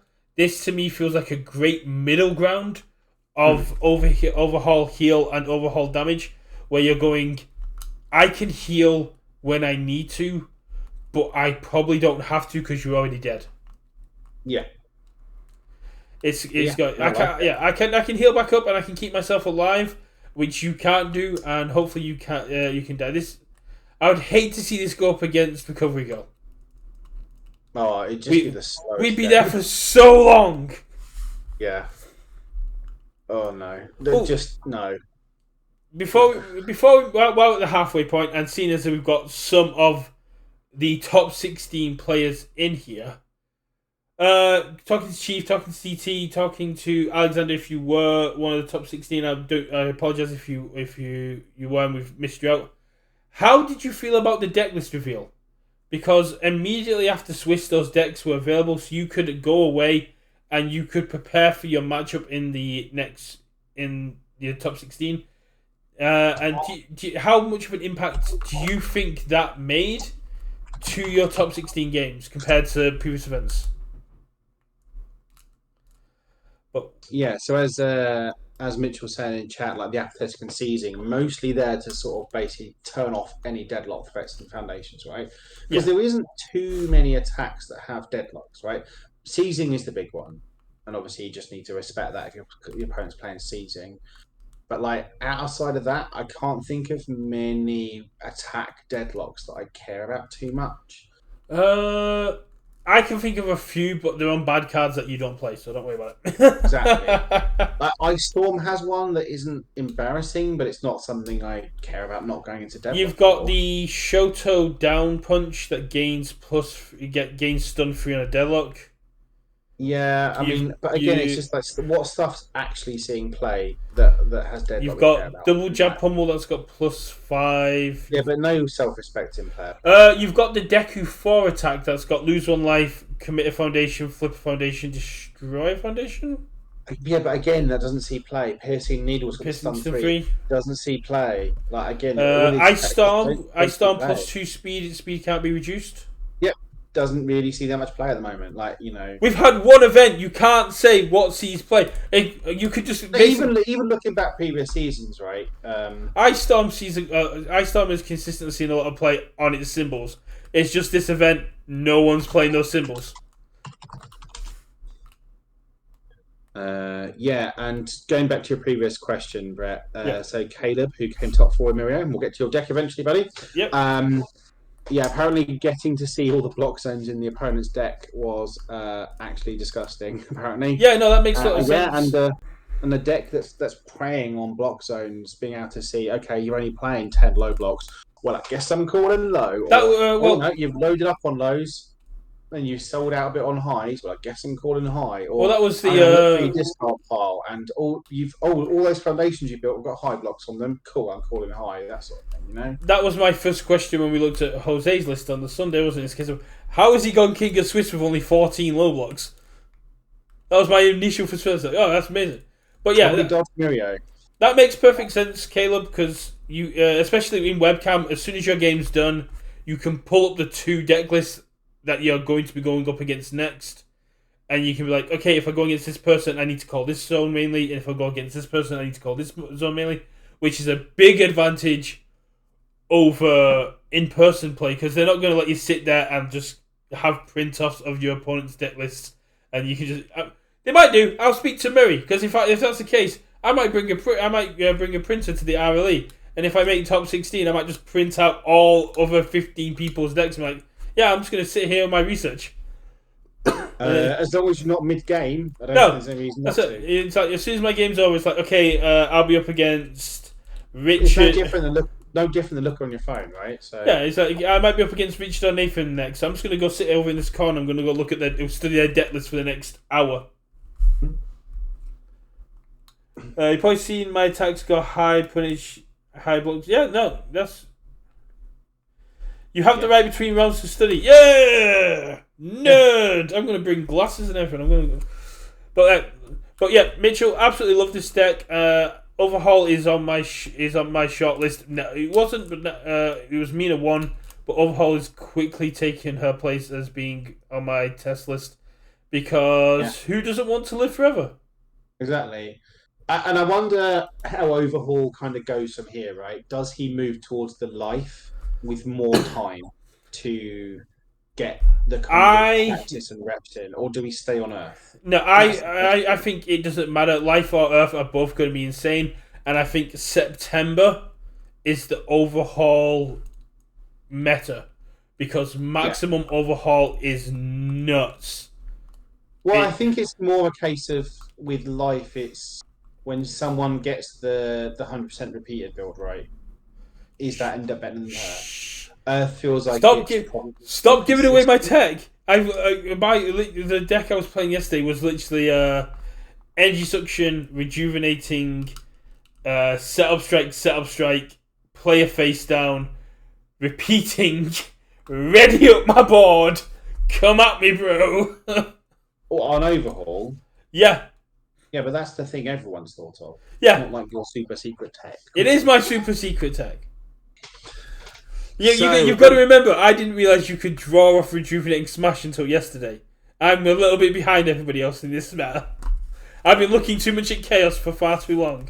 yes, you have. You've gone blind. But let's look at Uh, Daniel Nelson on Eraserhead 1 Void. so, Eraserhead one. Thank you, Dan. For yeah, so this is sort of, I guess, our first of the Eraserheads. Um, I think everyone knows he's been good forever and has always been good forever, right? Um, but doesn't necessarily see the play he deserves because he's traditionally been hard to play, right?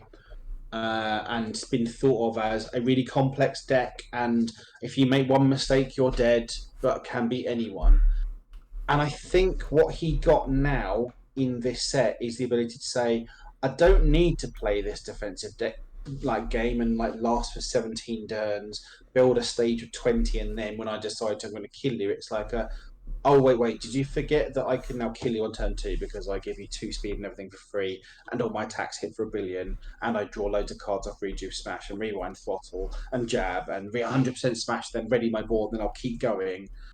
Like Eraserhead, I think the main thing he gets in this set is offense, and he gains a lot of it. Yeah, And I this is think this you'll see that between the builds we've got, right? Void Uh, punches. This looks absolutely brutal.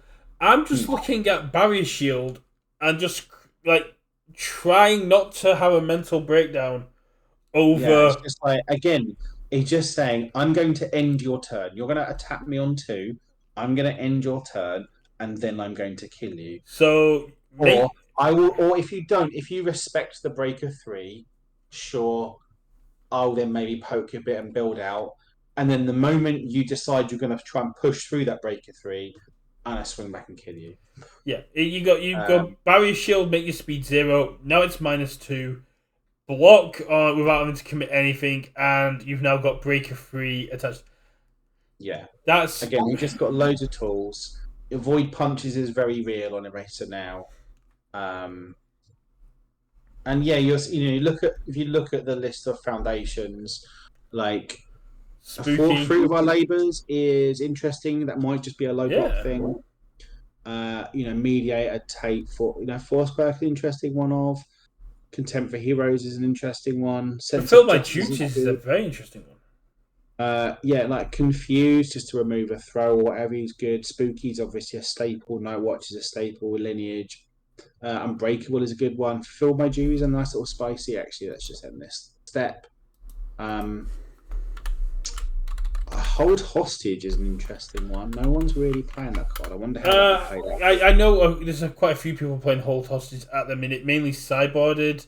Hmm. Uh, I think a lot of people are trying to see if the 5-hander meta comes back Hmm. before they commit to Hold Hostage, because you can kind of end a turn with Hold Hostage. Battle for the Future is the one that caught my eye.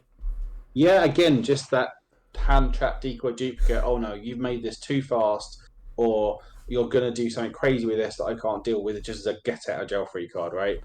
Yeah, and it costs you 2 momentum, but it's better than Decoy because your opponent doesn't get to draw. That Hmm. attack's just gone. That is a card wasted from the hand. Yeah, and like in this deck, like your jabs are 5 mid 5s that effectively draw you a card and build you a card, right? Yeah. Like for four. Your Um, repeated smashes are, 6 high sixes that ready up your board. Yep. yeah, like he gets to turn on reduce smash. He gets to turn on rewind throttle. Obviously, rewind throttle isn't the best in this list, just because it doesn't really go above 3 damage, right? I guess he's got lineage to pump the damage if he wants to, I but think I that's think it. it's more about just getting the momentum side of it. Yeah, no. But no, rewind throttle, the 5 high 3 Yeah, that cycles a card. that's it. But again, It's just about getting the momentum. It's a 7 high for 3 damage. Yeah, they're taking 3, but you're guaranteed momentum yeah, out of it. yeah, it's your poke. And also again that discard to commit something down can come in useful, So um, With all the yeah, draw and ready effects on hit, I'm surprised we're not seeing a prone to dry eyes. it doesn't necessarily need to. A lot of these attacks are quite high, right? Yeah. Rewind throttle's a bit there, but like uppercuts are 5, chops are 5, jabs are 5, repeated is a 6 or a 5, can't remember. Uh, Frenzy's a 4, but probably is a 5 if it's a Pummels jab. a 5/5. I think so, yeah. Like Rejuve Smash is a 6.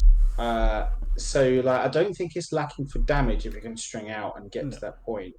And I think going forward, I actually even expect more Eraserheads than they were here. Like obviously Eraserhead did very very well, and I'm I think everyone sort of expected it to an extent, but maybe they thought people might just not bother, and just say, "Oh, Eraserhead's too I'm very complicated." interested to see if Daniel Nelson ever sided into Midoriya 4 and what circumstances he felt required going from a 7-hander to a 5-hander. Yeah, I don't know what deck he would have felt that he would rather just have the health rather than effectively the power level of Eraserhead, and not being able to raise stuff, right? Yeah. Um, don't really know. It could have been Nomu, Nomu. no. Why would you would never side into Deku against Nomu because Nomu's virtually an auto loss to Because you can Eraserhead. just turn Like off the Nomu ability. traditionally just auto loses to Eraserhead Uh, I can't think of a single matchup. Toru 2 is easier with Razorhead. because Eraserhead just turns off Nomu whenever he needs to, and it doesn't Yeah. matter, and blocks all of his attacks. Nomu never Yeah, gets no, through. I would much prefer to see like a Kirishima 3 there, or even an Awful 1. Just to help set up that battle for the future. Okay, that's interesting, Adam. So Saber's in chat saying he's never lost to Eraserhead as Nomu. Like certainly on chat and certainly how I would. I've not played that matchup, but how it would feel in my head is that Eraserhead just has all the tools to beat Nomu, and that's what like going into the semi-finals at the weekend. Slight spoilers is that there was the Nomu versus Eraserhead match, and they were Yeah. going into it saying, "Okay, Nomu can't possibly win this one. It's almost an unwinnable matchup." It Nomu could. won, It, but that's because I think Eraserhead just I think extended at the wrong time on the game yeah, 3. there's no Um, accounting for checks or how the players play. yes, We can but talk as about. matchup wise, I mean, again, it might just be a case of you're just as a lot better player than your Eraserhead players you're playing against. I don't know, but certainly the sentiment from the RLE was that Eraserhead should never lose to Nomu. If you go into an Eraserhead game with Nomu and they don't see tape, you're probably they never draw a single copy of tape. You might be in a good position because you just sat there with these off zone attacks that are always getting Yeah. partial block trying to slow you down, and you're like, yeah, I can do 19 before you can do 36 without if you never see tape. Mhm. And But yeah, just a 4 tape for a race deck is going to be quite good going into Order Mirio, right? yeah, but yeah, Daniel Wilson, my only loss on day one of HLC on Tokiyami. Absolutely not brilliant guy, nice player. I had a hell of a time playing against them, and great to see them getting into the top 8 on Razorhead Void. Yeah, and yeah, I think Dan's played a lot of race head in the past, right? So Yeah, obviously knew he's what he was great with doing his. with it. He's very good with his 7-handers. Let's move on to Micho Cimino. All Might 3 good. This is one that kind of caught everyone off guard, and people weren't, he just kept going. It was great to see. And Yeah, I mean, a lot of yeah, what people have been saying, right, is that if you want to play Mirio, why don't you play All Might 3 because it just does it better? And I don't necessarily disagree. But again, it's standard good punches, right? It's playing the calorie counters. yeah. Um, Like this looks a much closer to the list I was running on to Deku 2. Like in terms of the numbers on the attacks, like two counters, two rejuve smashes, heroic strikes, not so many Texases and stuff like that. So Only two mainboard captures, which is very interesting. yeah, again, I was only playing the two. Maybe I shouldn't play more, but like two, I think is fine. Like Mirio wants to play the four because he doesn't necessarily have ways, and he wants to string on two. Doesn't necessarily load too many stats on things. Like he gives it two damage, but like things are eminently blockable, so he wants to be stringing out. So it's a way of him extending those strings and getting all those attacks through. The Um, two keeping Gary say three, it can't be fixed. This board is never getting stunned out. um, and also, obviously, Mirio really wants that momentum for his defensibility, whereas All Might 3 doesn't necessarily care. Um, so, like, The only Mirio wants to play the four because he wants the momentum, whereas All Might 3 is only playing the two because it's more like a momentum hate rather than something that he actually wants. the only four of foundations are nice, try, and small number, and that I think says a lot about the diversity of the foundations. But we've got Roxas. That All My Free deck is sick, doing all the things I wanted to do, but had a sacrifice, but had to sacrifice a specific strategy. Yeah, no. Look at the attack lineup. You got the one on Final Smash again. You got Rejuvenating Smash, Calorie Count. It seems Yeah, like it. Yeah, just playing the 2-2 split between raiding and porno punches. You know, he wants that discard outlet for those extra cards he's drawing. You know, a spicy one of final smash is nice. Um, there's no point in holding a low block here. So if you draw low blocks, you're kind of in trouble. But you're getting hit with a lot of very fast attacks that are just going to keep coming at you. yeah, I big think three is a nice one. Yeah, big three is again, it's absolutely just a great. good punches. I'm just like looking at the Sworn of Limber and thinking, how on earth? I suppose you got the self sack to trigger it, right? Self sack, lost in And lost in thought. thought. Yeah, Yeah, those two can do it there. Cheerleader would do it from the sideboard. yeah. Yes, obvious would do it as well. But Yeah, no, it's just All Might 3. All Might 3 is just very good, and like it remains to be seen what actually is the best good punch character, right? yeah. Is it Mirio? Is it All Might 3? Is it Deku 2? Like I think it's one of those three, Is it and I Bubble think there's Girl? probably no, it's not. I think there's an argument to be made for all three of them. I don't think any of them are like, it's like, oh god, it's embarrassing you're playing Deku 2 when you could be playing All Might 3. I think they're all valid choices, No, but like and as we've seen, we've had Mirio, we've seen All Might 3, and we've seen Deku 2, all on good, all top this event. And that's just off the back of this very, very powerful, good punches list. And again, you look at it's all three, there's some commonalities back alley haymaker, valiant assault, rejuve smash. But around that, are different attacks, right? It's the what flavors you want. Do you want your calorie counters? Do you want your heroic strikes? Do you want your Texas, your jabs, your rewind throttles? So there's just so much going on and going for this good punches lists. oh definitely like the heroic strikes. It's great to see people playing heroic strike to commit things down, but everyone still seems to have an anti-committal strategy with it can't be fixed, keeping it safe. Yeah, you just sometimes need to punch through them and just say, look, sure, I'll stun you too. You've got it can't be fixed. I don't care. You're still down one. And then when my heroic strike comes in, you get down even more. And I'll just get through it eventually. All right, let's move on to fifth place. Joseph Zimmerman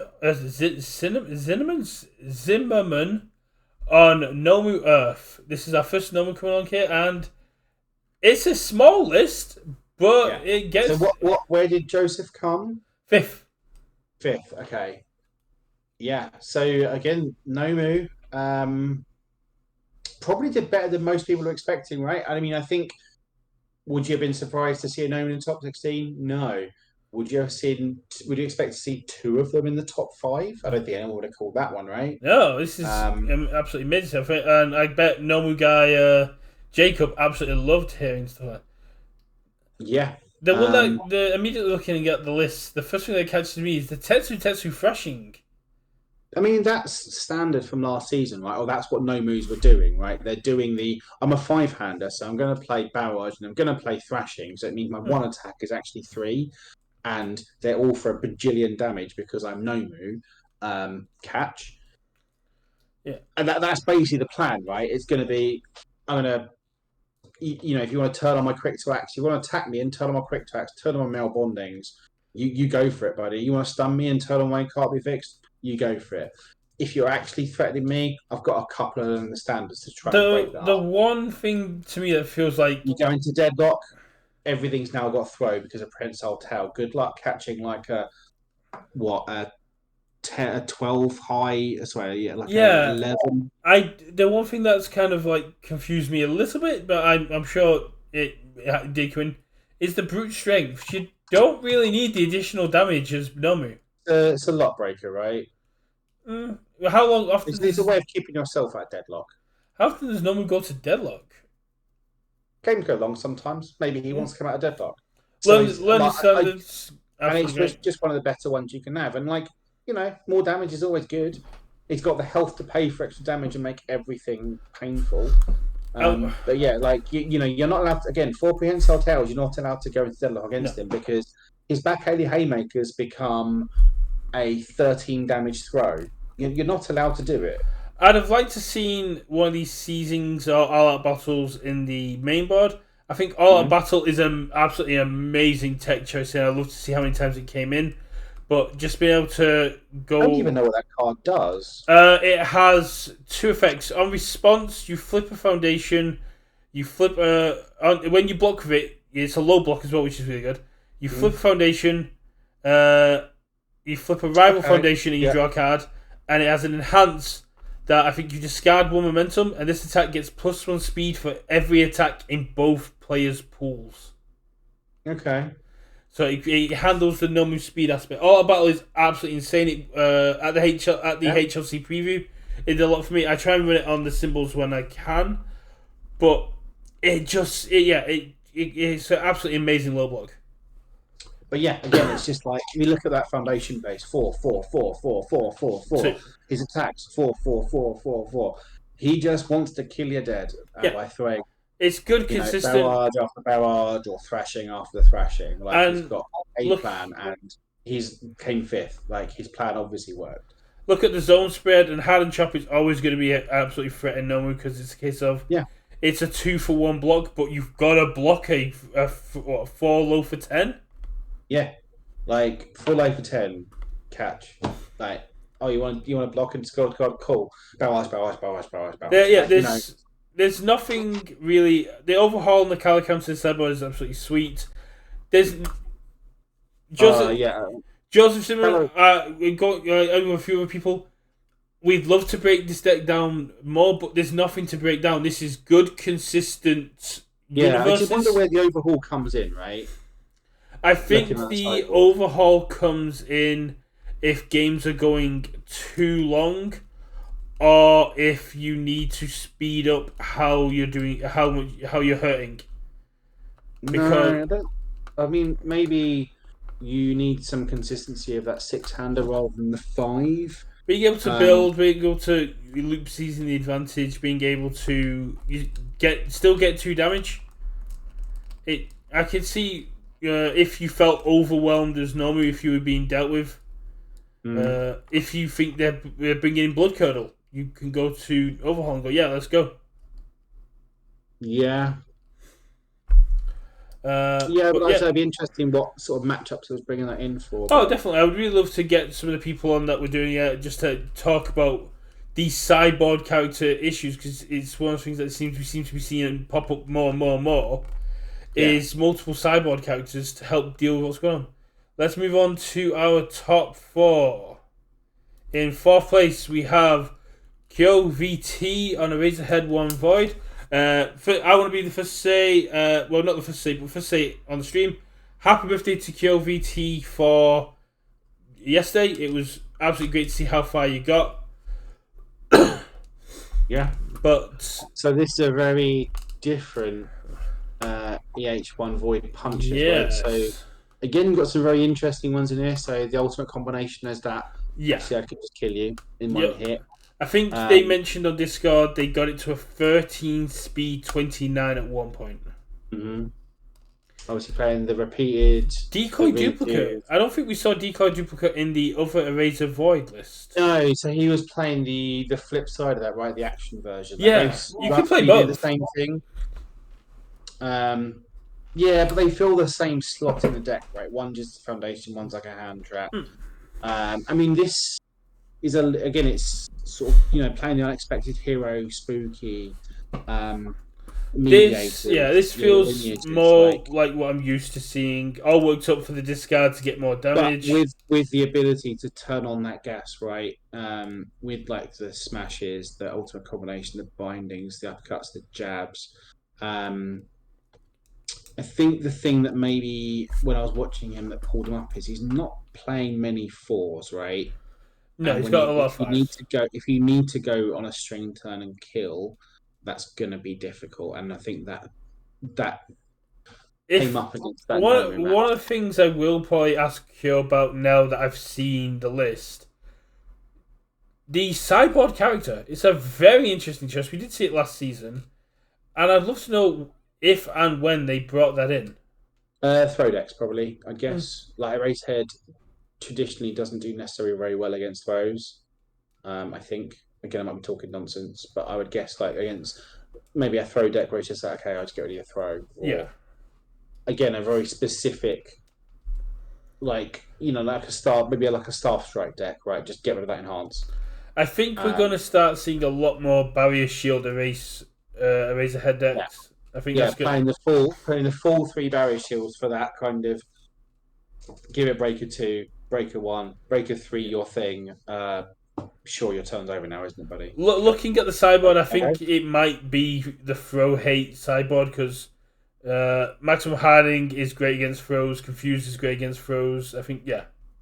Yeah, that's probably my thing. I mean, obviously, yes, you can zero one out and spooky one, but you can do that once per turn. And if you're worried about like Throverhall or other sort of throw heavy decks, like Eraserhead one, sorry, Eraserhead two sure does deal with that. Spooky being a free of is very interesting to me because it's a unique, so you can only play the one of, I and you're mean, Eraserhead voids tend to play four because it's generally just so important to them. Just have the yeah. option of zeroing out an attack. It's such a bad block, but I guess you never block because you can just discard it to pick up a race, so you're not that bothered about drawing Yeah, anything. exactly. And yeah, like extra cards like that are always just extra races that you don't care about. So, um, yeah, like if anything, it's more surprising it's a three rather than a four than the other way around, No, I frankly. guess that makes sense. I've not played that much Eraserhead, so I don't know the like full. But Yeah, yeah, Macapple is backing you up there saying Spooky is a solid four of. Let's move on to I think one more. The last Mirio, Caleb Larson, and this tiny little Mirio deck. But and I it's believe absolutely, that's Roxas in chat. I think, isn't it? If I believe I right. believe so. Yeah, That we'll give him his residual for this stream. Mike Hardman would absolutely love to see the free BMI busters in here. Uh, yeah. I Yeah, absolutely I wonder whether that's too many. Like, I feel in my brain, two BMI busters is the right number. not with Um, four velocity punches. I think velocity punches but are yeah, great. this is the most interesting of the Mirio lists, right? We're seeing four velocity punch. He really wants that momentum. Yeah, we're seeing I imagine, four capture and if you look, leaders. he's got four catches to go for the win. Velocity punch. This is all about I want to string and then keep stringing, and I want to burn that momentum.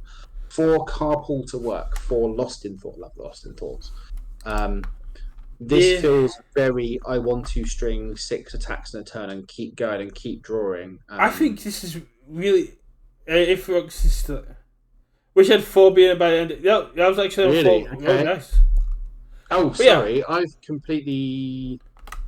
I mixed it because up.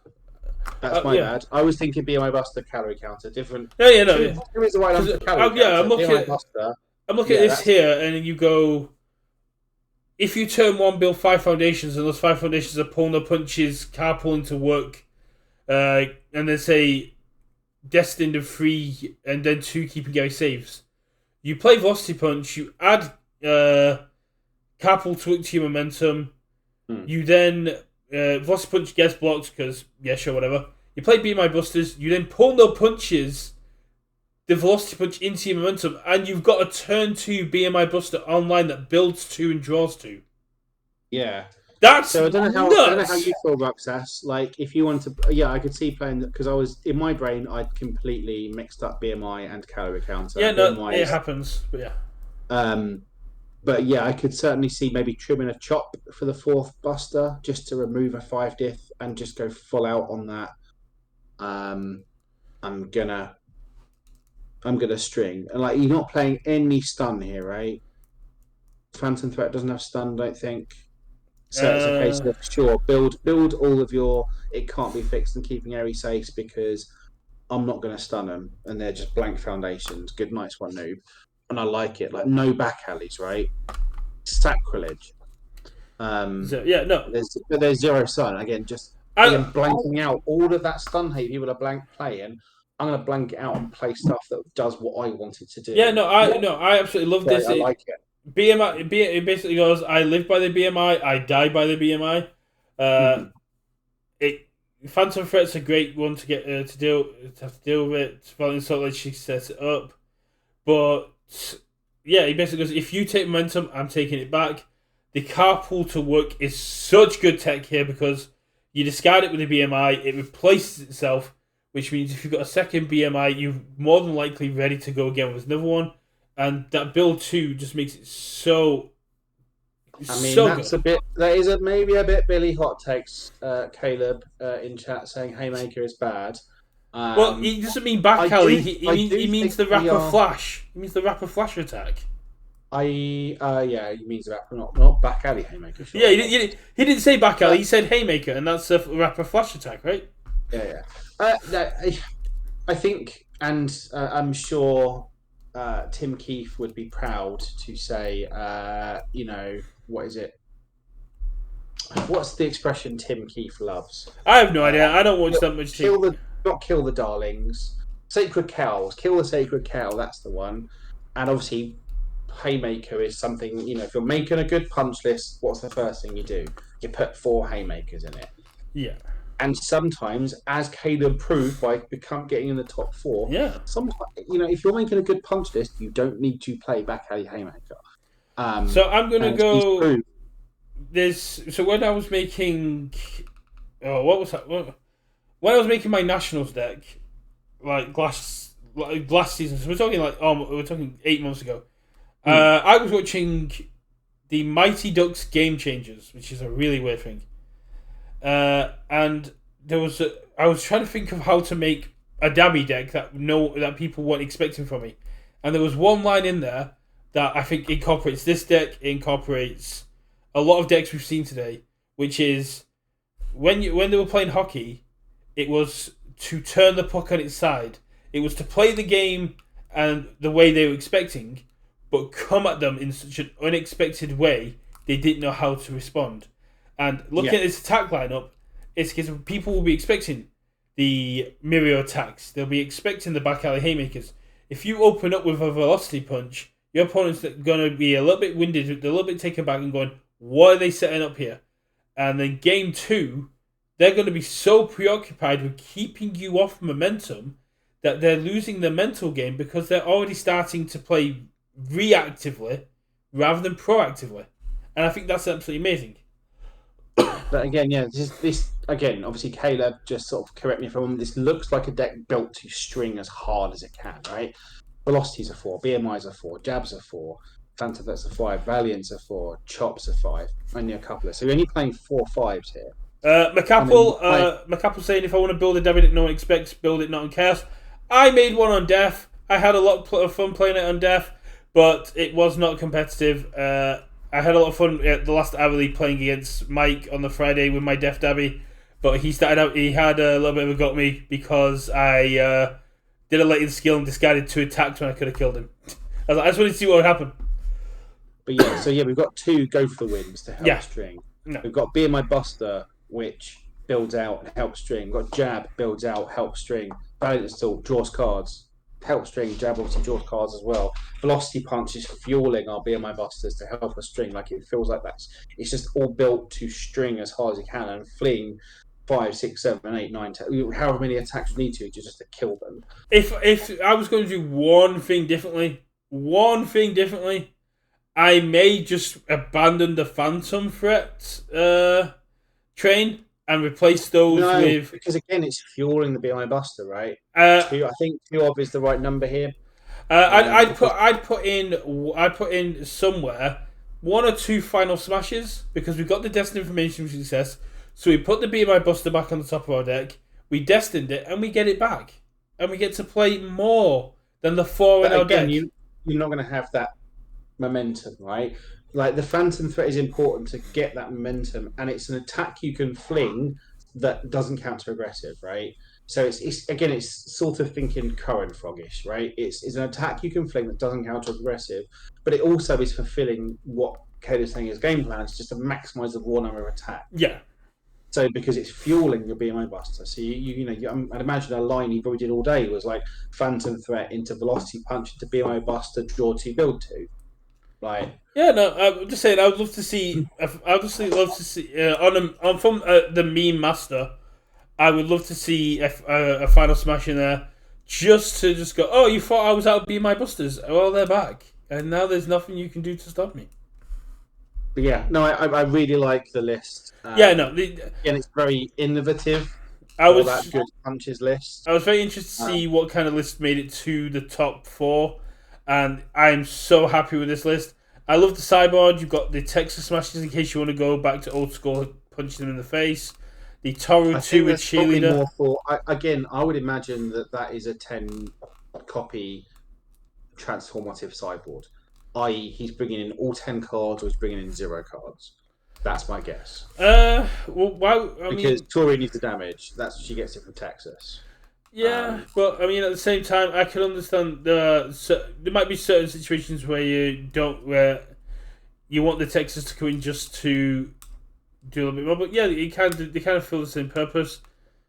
But yeah, I like the 3 corner punches. Let's go to Deadlock. I like the 4 Lost in Thought because I love that. Well, the 3 corner punches also allow you to sack one to get one of your punches in momentum to get BMI on, which is great. Again, it's Deadlock Threat that also plays into what Plan A is, right? Caleb saying the sideboard is probably the weakest part of the list. I dig it. I like it. I can't think of a sideboard I'd like over this.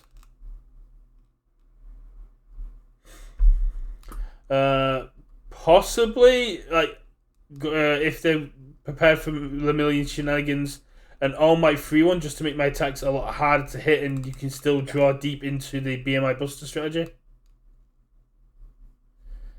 But other than that, no, it's really, really good.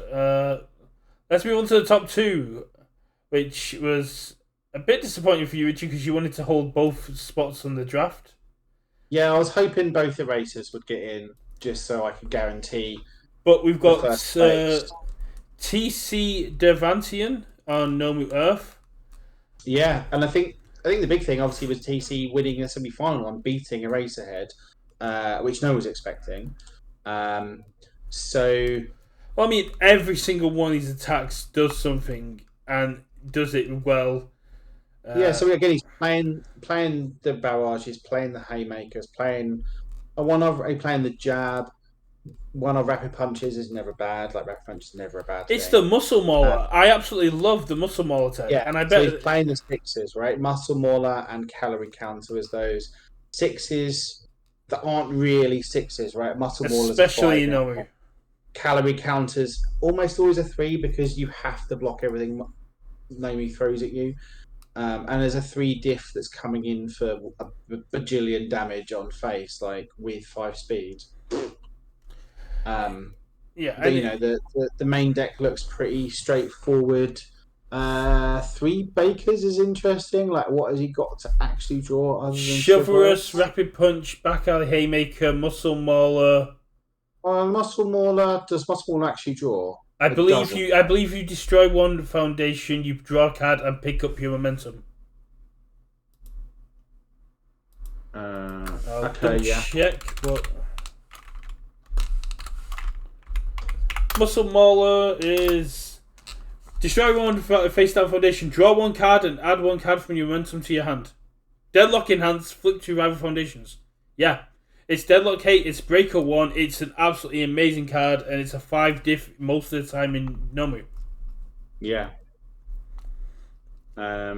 But yeah, just yeah, as Caleb's saying, like playing like a haymaker, or whatever, playing a mauler, pulling a punches my haymaker into my momentum, destroy a face down, pick that back up, draw a card. Yeah. Guess what's coming next? Like, yeah. I mean, even going with the 4s, so you could drop a Yeah, like Rapid Punches, Relentless Barrage, Hardened Jab. yeah, like rapid punches. And like maybe you take the 8 because it's only 8. Draw a card, cool. Turn on my baker now.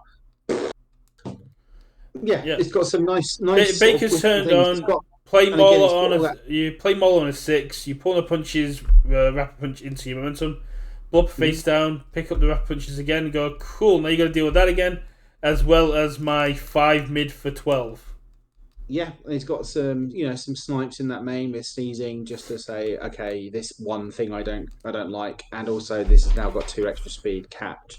This Learning the is standards if someone's getting scary, just to block, just to stop their turn. this is a Um, very aggressive foundation build, apart from learning standards. But we can when you go over to the found when you go over to the sideboard, you see where the defense is, and in the case of I imagine they brought it in as and when needed, and that's yeah, got them there. I mean, Prince Hotel is we're seeing a lot more Prince Hotel, and I'm really liking that. yeah. Again, it's momentum hate, right, and deadlock threat in the right decks. So, um, yeah, it's a very good naming Yeah, list. Obviously, congratulations on the finals. and I think Um, this is the furthest Nomu's actually made it, which is really cool. I think so. I don't think Naomi's taken down the event, and obviously it got Adam a big old chunk I of don't. points in the draft. I think Nomu's taken down like the provisional showdowns that happened at side events like Gen Con last year, but I think they haven't taken down a big big like streamed event. But yeah, I don't. I'd be very surprised to see Earth Naomi decks without calorie counter going Yeah, forward. Like that card just is bonkers in him. especially Nomu, which is going to get blocked, which means this next calorie counter comes in absolutely insane. Yeah, and then obviously our winner was Jose Noreno. Yeah, Eraser won on Def, which is the only one that was on Def in the top cuts. Similar listing, but the attack lineup is like nothing we've seen in any of the Eraser heads. We have seen it. We saw it at the HLC, buddy. This is basically what the guys played at the HLC. So this was the Bromley Jose unfun stuff build of Eraserhead. They played on day 1, I believe. Well, Or was it no? Day 1 was the Kuragiri meme, Yeah. and then this is what they played day 2. I was going to say And this is not the list. Especially because the fact Valve season wasn't out yet, but this Yeah. is definitely No, not so the. the basis was instant shining flash, binding cloth capture, twisting, fierce whirlwind, bracers. Like that's the deck. Yeah, this is So not the list that Nate DeWalt was playing against me. That kind of strategy was not what Nate DeWalt was playing for me in his own fun Eraserhead. Yeah, no, his was just I think a void, right? So fierce whirlwind. The main thing that does is you can blow up as many committed foundations as you want, and then ready that same amount of foundations. So you blow up 4 committed to ready 4, and that goes tactically quite well with Grenadier, as just adding a whole bunch of damage. So it's like Grenadier plus Fierce Whirlwind is kind of a combo, and I think the HLC list was leaning much more into that combo, but we don't really need to now. Yeah. Because we've got Blood Valve. Red White's the coolest. We've got Learning to Harden. We've got Brute Strength too, and we've got a lot of damage coming from our foundations now. So this is, I think, definitely a more aggressive version of Racehead than that Void Punch list. The Void Punch list is more a traditional. It's got that defensive side of it, but it can punch you out. This is actually I want to try and kill you quickly because I don't have quite that defensive capability. I've got enough that I'm going to survive through. I've got that spicy one I've showed, and I've got my face, you know. But a lot of it, things like blood evaluation, instant shining flash, all of these things are built to stringing out loading damage, loading speed, and everything, and then I'm going to do 30 to 40 in a turn and kill you. I'm going to make all your checks harder with twisting Azure. The interesting one for me, yeah, the Azure with the foundations is absolutely great, but the one is the provisional promo attack in the sideboard. Is that what the bursting muscle? Yeah, the bursting muscle one, the one that's recovery goal. That's purely recovery goal tech. Yeah. Flip one attack in your capital after your rival builds a card during the. It's interesting webcam because you don't really see too many recovery goals in webcam. But I guess it is a case of I want to be prepared for it because people might show up with it. But no, this is absolutely solid list. You can see it's a product of lots of testing because I don't know too many people that be confident playing Twisting Azure Inferno in a Razorhead deck. I don't know that, but like you're saying, it was played. I mean, look at the ways he's got to activate it, right? He can play an erase. Yeah. And from what I'm aware, he was quite happy to spend erases to turn on his Twisting Azures because that was the turn he was killing you. Yeah. He's got red, white, the coolest. I've committed this to an effect. I'll flip for +2 damage, and then I'll just ping one on brute strength, or blow it up with brute strength. All of a sudden, my Twisting Azure is online with just one committed foundation. And you got the Vile Seasons, which is absolutely great. Deadlock. You got Momentum Hate. Again, and it's just the draw a card attack that's coming in for 6, right? And it's a 3 high to begin with, so it's a 5 high in Eraser. It's drawing him a card. It's got 6 damage. It's got Deadlock threat. Again, learning so that there isn't too much card draw here, but learning to harden, blowing up. He's got Death Symbol, gets the card. Blood evaluation, spending a momentum or doing a thing, readying it, drawing a card. Binding Cloth seems like a card. Binding Cloth seems like a weird one because you're not really going to get the combo off. I don't think it cares about the combo. But sealing one rival foundation just seems good. I think it's more the I can't remember the exact text on Binding Cloth. Enhanced seal one foundation, or if you played an action this turn, it gets -2 difficulty. I think it's just the -2 diff, right? Yeah, it's just effectively a 3 diff 405. Well, it's a 2 diff if you're playing on Azure. Yeah, like it's just a cheap attack that he gets to fling at the end of a string. Yeah, and kill and finish you off with because.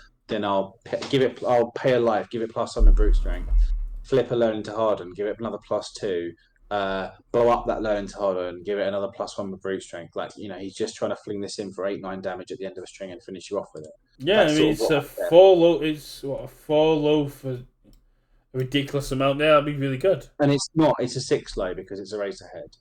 Oh, true. Yeah. Yeah. So that's what that's there for. And sometimes. You can play 2 in a row and get them to discard a card. And sealing a foundation is never a bad thing. No. He's not playing any other combos. So it's just, it's comboing with itself sometimes. This seems like a very nice reactive deck, but it's in your turn you're applying so much pressure to your opponent that they have to answer you. And the more they answer you, the harder their turn gets. As Lucky Star Kongi says, so that was our top 16. So one of the big missing ones here is fourth kind, right? Someone's first overall pick. Yeah. I don't know why. I assume because maybe he dies to Mirio and those aggressive Earth decks. Obviously, yes, I played and lost against him at the weekend, but it felt a winnable matchup if I didn't play like a chump. I think maybe there's some amount of people are just, that was last season. Let's play with the new toys. I don't know what fourth kind into Eraserhead is like. I can't imagine it's great. I imagine Eraserhead just blocks everything. Well, yeah, Eraserhead can deal with I don't know, is the honest answer, how that matchup goes. Yeah, no, I think a lot of it is shiny new toy syndrome as well. It's the first big event of, and this is a very new set, so we're seeing a lot of new stuff being played. But as we've seen with the Eraserheads and Nomus, there's people are going back and they're seeing what's backwards compatible. We Yeah, are. It looks like Set Five's had a bigger knock on the meta than we and would have imagined. obviously Nomu did well, Yeah. and Fourth Kind surely cannot do very well against Nomu. Um, Yeah, it's very hard to say. It all depends on how it all goes down. Uh, just like for Mimic looks like Fourth, Mimic does look like a lot of fun. yeah, There were not that many from what Macap was saying, but I imagine it with Australia and those guys only just like this week getting set five. I think next weekend's RLE is going to be very interesting to see if we see the same thing as the players that have had it for. yeah. It's going to be a weird one. Like, did they get any copies of the starter decks? Like, how much set five product did they Yeah, get? Like, I know and New I Zealand could got not predict it. that one. It might just be effectively almost like a set four meta. Some people in New Uh, Zealand got it last week. I know a lot of places in Oceanic are getting it this this week, but it's a case of people having to quickly open packs and play with decks they've not really tested, and it's going to be really interesting. So we might see I want to play Mirio. Did I get enough Phantom Threats or BMO yeah, Busters or whatever? we might see a default back to a closer to set four. Then we've got Gen Con in August, which I'm just going to be over to the league table and show the points. But yeah, then we've got Gen Con in August, followed by Sheffield a couple of weeks after. Then we've got Rochester, which starts in is early September, I believe, and Las Vegas, which is the last days of the season. So that'll be the last event of the season. Okay, so now we get to the most important part of this evening, and the last thing we'll talk about today. So that was our top 16 sort of breakdown of the recent RLE, and this is the draft breakdown. And as you see, one of us has absolutely smashed it. Unfortunately, Mr. Dabby Guy, and Matt failed to get on the board. Obviously, yeah, the no fourth kinds and no Deku fours really hurt there for theirs. Um, Adam, obviously, with that big old Giro 4 point bonus, and the Nomu Nomu doing so well, getting his points in. Chris, obviously, he picked Mirio and All Might 3. That carried into those 12 points. And for me, I somehow all four of my first picks topped this event, right? So yes, I've got a nice chunky lead, but once other people's gets their picks into those tops and gets their one-off bonuses that I've now already got. I mean, But I did go with some wild picks, one of which isn't legal yet, so that's going to be quite interesting. yeah. But yeah, no fourth kind of surprising. I Yeah, thought we would probably have seen a Deku 4 in the tops. I can't remember who your second round pick was. Midnight. Midnight, yeah. Again, with nice try and redo smash, I wouldn't have been surprised to see Midnight. I was yeah. Yeah, No Nejire in the tops, and I think everyone was expecting her to top, which is Did Nedry surprising. get drafted? Yeah, Nedry got Yeah, drafted by yeah, Matt. Yeah, yeah. Quite late actually. I I think for was how good that surprised. I character was is. definitely surprised not to see any Endeavor twos, fourth kinds, or Manata twos because I was like expecting those guys to at least raise their head a little bit. But we do. Yeah, It just seems to have been a very set five right. heavy sort of like representation. Yeah, no rappers, no Yeah. Tokiyamis. I think there Um, was some Tokiyamis. I still think they made it to top 16. yeah, they just never made it to tops, right? But yeah, like getting Overhaul, the Race Head 1, Deku 2, Kirishima 3, all in that tops. Just you know, I made out like a bandit. Yeah. Obviously, Matt's second round pick of Recovery Girl was never going to be a thing Yeah, for we webcam, so I mentioned think that that'll pay out during more later. the draft. Yeah. Rapper for your second pick, Adam. I guess we'll just have to see how that plays out.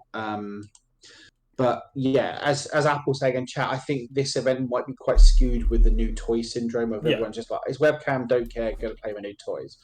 Um, OCE will be weird because of the product availability. So it feels like Gen Con will be almost like the more real meta, maybe. I think. But yeah, as Apple say, it's great that they are this playable and are this popular because it could have easily been they were this popular, but they weren't actually that good. But you got to remember there is the free box raid things as well, and just by signing up in the first 128, playing all the rounds and playing a set 5 character, you qualify for a free box. So that also might have an influence over this season. But I think I don't think this is going to. I think this webcam event is going to have a bit of an impact on Gen Con, and I think a lot of people now will be going away testing their Mirio matchups, and and Eraserhead. I think Eraserhead will just get more. Oh yeah, Eraserhead has always been a threat, but I think the reason we got 5 Mirios in the top cut is because people were underprepared. I think Sarah 1's been out the meta a bit too long, and people have forgotten how to kind of deal with them.